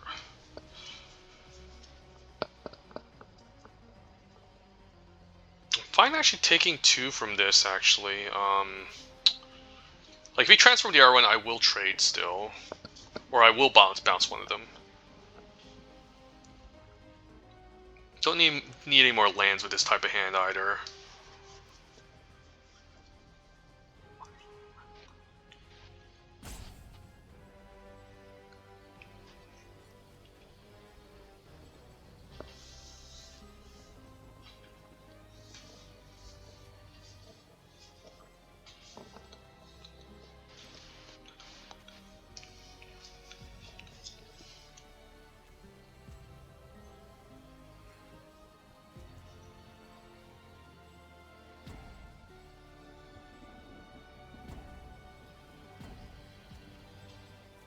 Card's not bad. Like, it does hold off this 4/1/2. Into the fire deals 2 damage to each creature and planeswalker and battle? I think I just put a counter here, right? And if it does 2 damage to each battle, this will transform. So I think I attempt to Cryptomancer here on my Xerix. Yeah, I think I'm going to do this. Let's just save my Xerix. And then I get a 4/4, and then, yeah. I can also make a 2/2 now since I cast 2 spells in 1 turn, so that's really powerful. This also has ward, so if he tries to take this out, he's gonna get screwed, so.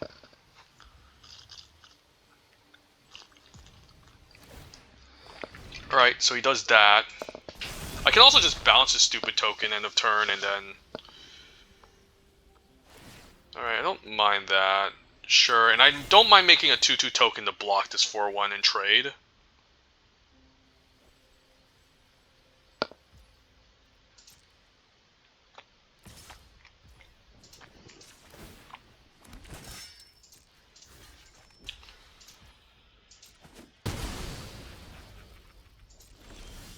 Alright, and now I can... Can I double spell here? Probably not.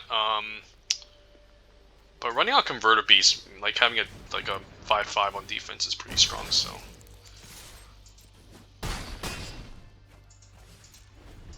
This is an interesting card.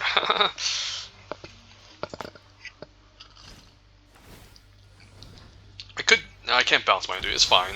This is like the second guy I've met that's actually played this card. Alright. Cool, I still make a 5/5. That card's fine. I haven't seen him play a blue card yet. I would like him to so I can run out this Sandstalker Moloch, but... This 5/5 is just going to block the ground all day. Eyes of Gitaxi is not bad. Yeah, I'm going to run out of Eyes. And I could just bounce this, to be honest. Oh, I guess I can run out Preening Champion as well. Let's run out Preening Champion. So then if he tries to use a removal on this, I can still make a token in response since this is a cast trigger on a stack. Okay. Not attacking the 5/5 because he can crew in double blocks, so.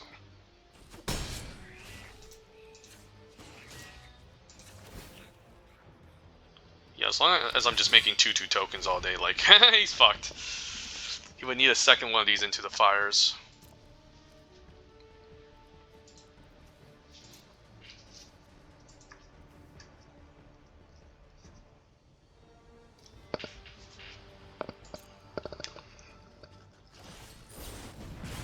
Tap out 6 mana to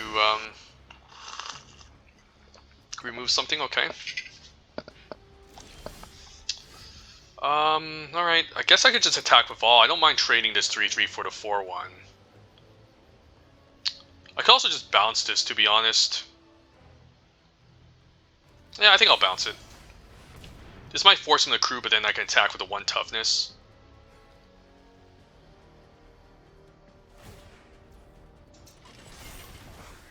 Yeah, don't need any more land, so that's almost like drawing a card. Funny enough. Yeah, I'll attack like this. Keep this back. If he wants to trade for a 2/2, that's fine. Like he literally, like, this was literally a free card that I got off of the Sarek Strobe Knight. Alright, Rawls Reinforcements. When is he gonna cast his blue spell? I want to draw a card off of this damn thing.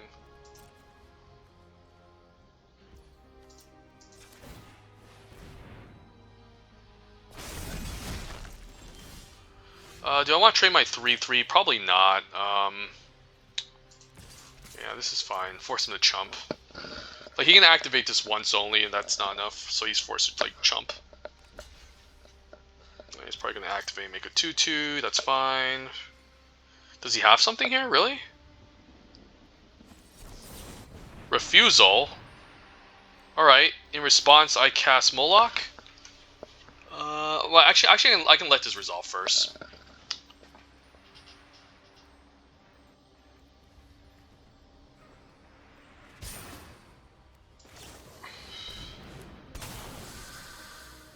Ooh, Tangled Skyline. I can also take Protocol Knight to lock something down. Maybe that's just better. Because he could, like, play a reach creature next turn and need to get through with the Breeding Champion.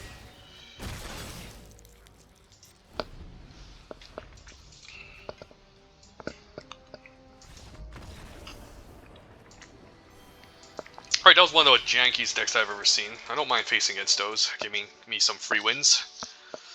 Alright, so is this 5 and 1 or 4 and 1? Alright, it's 5 and 1. Not bad. Yeah, just for a 2-color deck that's not splashing any bombs.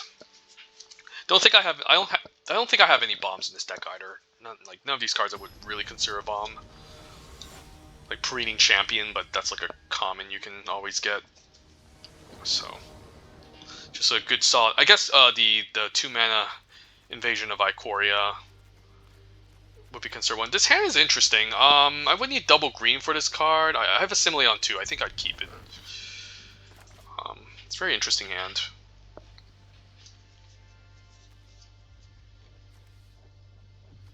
And I finally get a trigger off of this. So that's nice.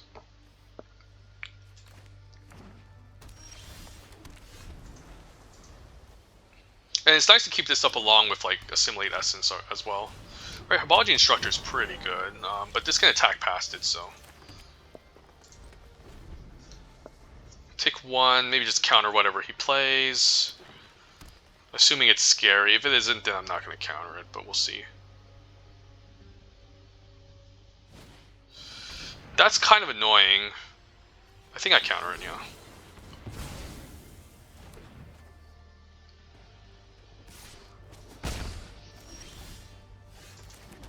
And then, hopefully he plays like a black spell here, so I can Sandstalker and get some value. I could also attempt to ambush this, which isn't bad. Yeah, dude, ambushing this isn't bad. I'm gonna go for it. I know I can potentially draw a card, but like this is just really strong if I can get this going. He could even cast a Final Flourish here. I don't know. Let's go for it. All right, that was sweet. Okay, so that's basically worth a card. That was basically worth a card. So that was really sweet. And now I can keep up 2 mana to protect this 4/1.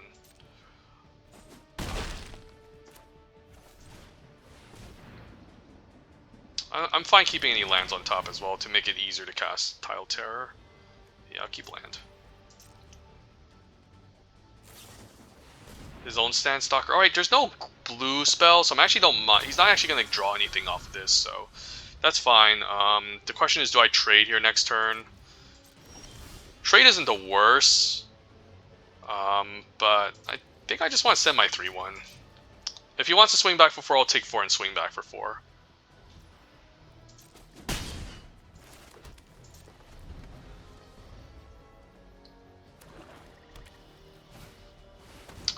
Freewheeler is interesting. Don't care about this card that much. Alright, milled some pretty good cards, but nothing backbreaking. Do I just send both next turn?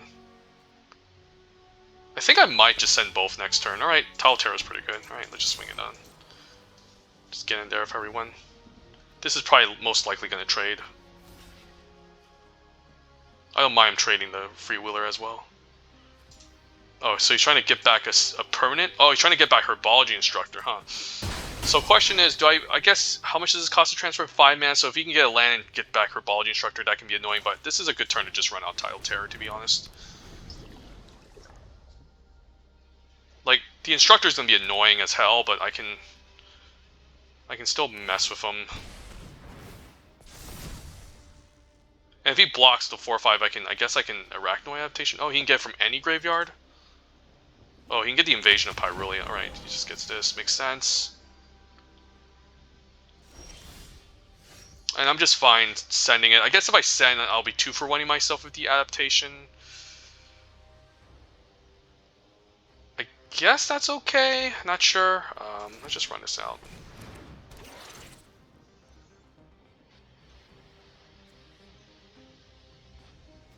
Let's get a green land. I'm going to keep this land hand in case he has discard. I'm going to swing in with the 5/6.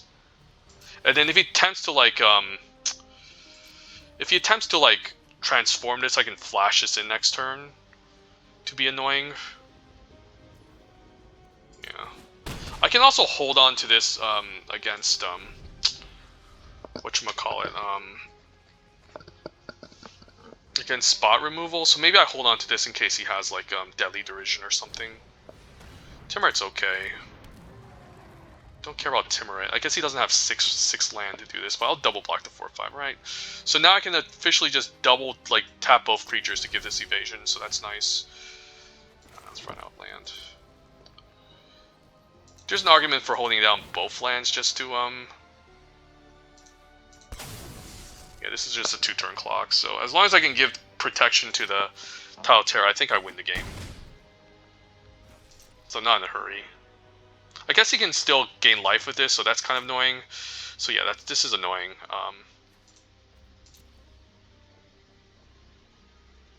But I guess I could use, like, adaptation to hit him for 7 if he's not careful and decides to tap out.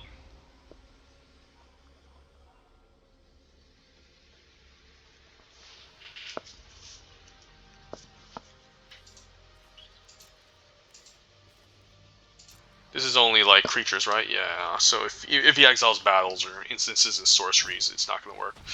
Alright, that's fine. Luckily none of his creatures have lifelink. Okay, I don't care about this. Yeah, he's really desperately trying to find something. I guess he can gain 8. He can go up to 8 now with his Timuret, so he gets 1 more extra turn. Yeah, he's not even going to attack here. Alright. Alright, move to combat. And then he might have a removal, then I give hexproof, attack with both.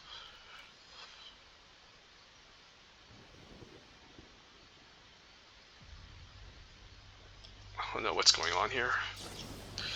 Cosmic Hunger, interesting. So I won't be able to tap and give it unblockable, but, like, the thing is... Huh, this is very interesting here. I guess I can bounce him. Yeah, I could just dispersal this thing. Yeah, I'm gonna dispersal this thing. So I still have the ability to give it hexproof.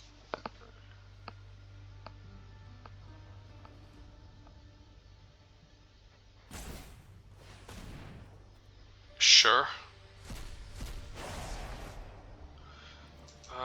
don't mind second Arachnoid adaptation. This can catch him off guard.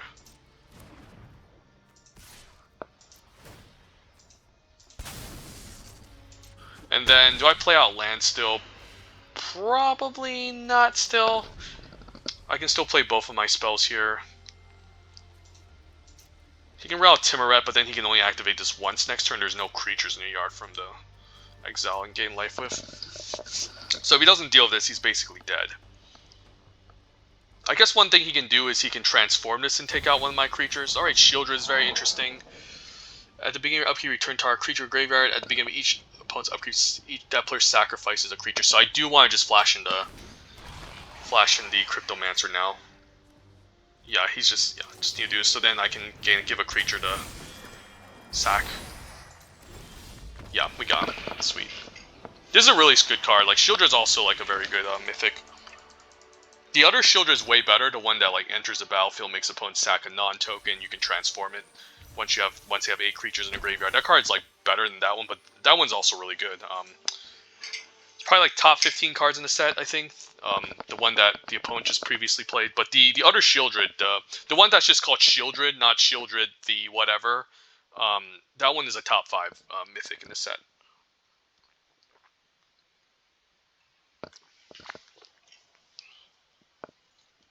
I think it's like Shieldred, the Whispering one, and then there's regular Shieldred that can turn into a saga.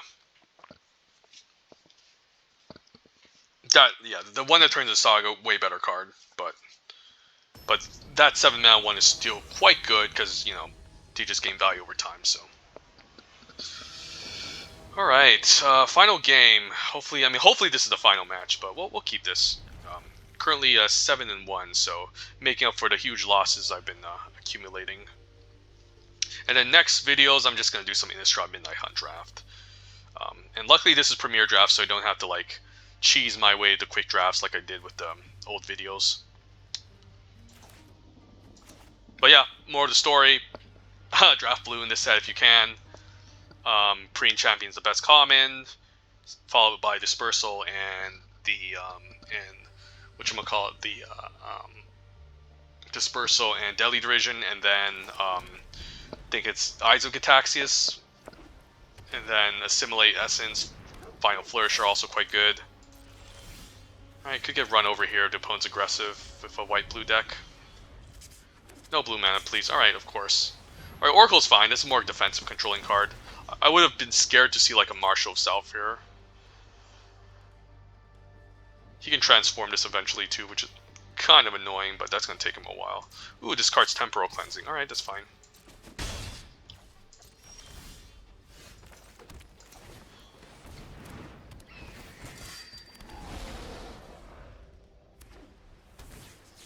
Ooh, Zalfrin Lancer. This card's good. I could run out Protocol Knight and be annoying here, lock him down for a turn.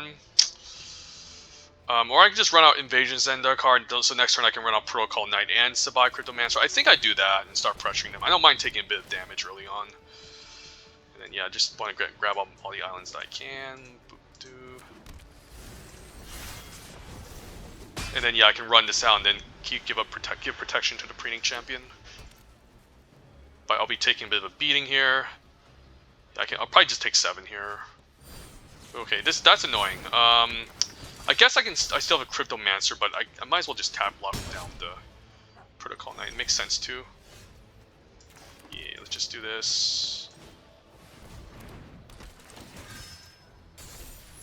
The combat, do this. And then keep up the Hexproof and the untap trick. I guess I can still run this out and then keep up the 1-mana adaptation. Yeah, I think I will. Just more tempo. And this still blocks the 3/3 quite well. As long as I can take over the skies, we should be good in this game.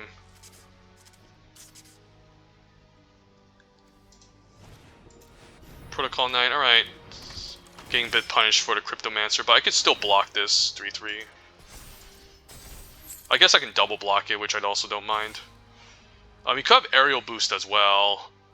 So maybe it's worth taking 4 chump blocking. I'm always afraid of Aerial Boosting these white. It's like, there's no reason for him to attack here, to be honest. Like, I can easily double block, but then aerial boost fucks with me, so... Yeah, I think I just block like this. Yeah, I'm gonna do this. Yeah, I have a feeling it has aerial boost. But here I can just swing like this and keep up adaptation to counter his aerial boost.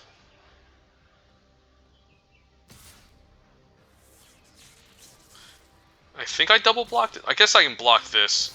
Yeah, that's an interesting attack.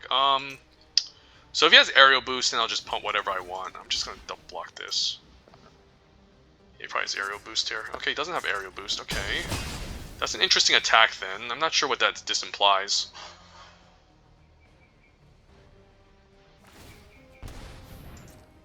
So maybe he doesn't have aerial boost. Huh, that's quite interesting. So I guess I'm fine casting Dispersal on this guy and then just attacking? I do want to get rid of this eventually, so maybe it's fine attacking the 2/2 first.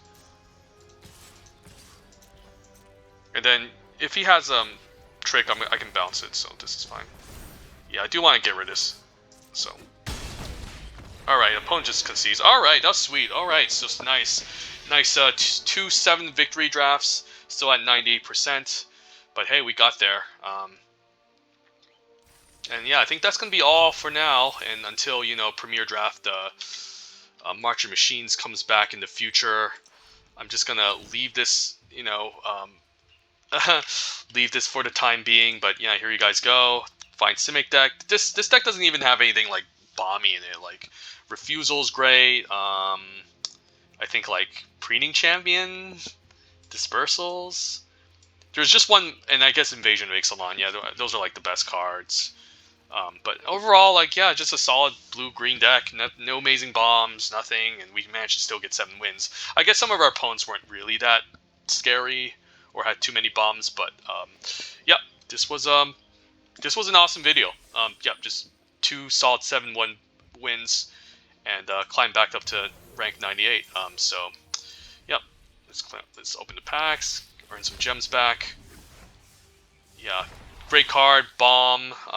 This card not too amazing and limited. The problem is like looking at this card, it does look good, right? Like 4-mana, 4/4 first strike, Death Touch. But usually cards that just enter the battlefield right away and does something are a lot stronger than cards like Thalian, Get Rock Monster. Like, first things first, like, this isn't easy to cast because it's like, you still have to play 3 colors with this. Plus, there's so much removal interaction in this set, like, cards that don't immediately generate value right away are not that great, Whereas, like, cards that, at least, if you play this, for example, and you, at least, you can at least plus with it, or minus with it, and the opponent still has a removal and splash, you still get something out of it. So, yeah, I think this is good, but I don't think it's a bomb. I still think I would take a lot of like blue uncommons and commons over this. But it's a fun card if you want to build around it. So, yeah, be my guess. And yeah, it looks like I unlocked most of the March of Machines, so I'm getting some nice gems. But anyways, yeah, overview of Midnight March of Machines. Look up 17 lands. This set can be quite confusing in terms of like understanding power levels of the commons and the rares and the uncommons, like what you should take. So definitely look up 17 lands, look up the stats. Trust me, they really help. Also draft blue as much as you can. If you can't draft blue, draft black. And then between like white and green, I think they're both kind of close. White, obviously, like aggressive decks aren't great in this format, given the fact that the thing is there's a lot of 2-for-1s going on, a lot of powerful bombs that can just like halt your progress if you don't answer them right away. There's also like it's counterintuitive as well, running battles in an aggressive deck, because like you want your damage to go face to kill the opponent immediately, whereas if your damage goes to battle instead, you're kind of giving your opponent like extra time. Plus you also have to tap your creatures and send them sideways in attacks, so it could lead to some awkward situations where like you kind of have to throw a creature away and the opponent gets a good block if you want to like just get through and flip a battle. Like battles are decent, like there's not too many amazing battles and uncommons that are great. Like obviously like Invasion of Amonkhet's the best one, and then the uncommon ones like Invasion of Azgul and Pyrulia are the 2 other solid ones, but then the rest of the uncommons ones aren't great.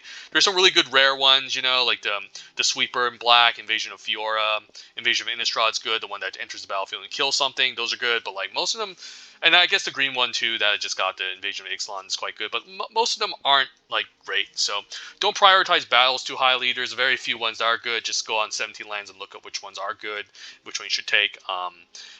Yeah, draft blue, draft black, and try to avoid red if you can. If you can't avoid red, try to pair red with like black, because you know it's a powerful sacrifice theme if you can pair it with black, and that has a lot of support. Or just pair it with blue and be some sort of aggressive deck that's trying to like get on the board early, balance the creatures, you know, remove them, and then like just burn them down with creatures, or like, you know, stoke the flames and whatnot. But anyways, yep, fun set. But I think I have to call it and do some Innistrad Midnight Hunt for the next one, because I do want to revisit that set. And there's similarities between both sets, but again, the power level of the red, the weaker colors in Marching Machines is not as bad compared to Midnight Hunt. Midnight Hunt is almost like the two red and green are almost unplayable. Whereas in this set, like, they're still playable, but a lot weaker than blue, blue or black. So, yeah, there you go. Thank you guys for watching, and hope you guys enjoy my videos. Have a great one, and stay safe. Bye.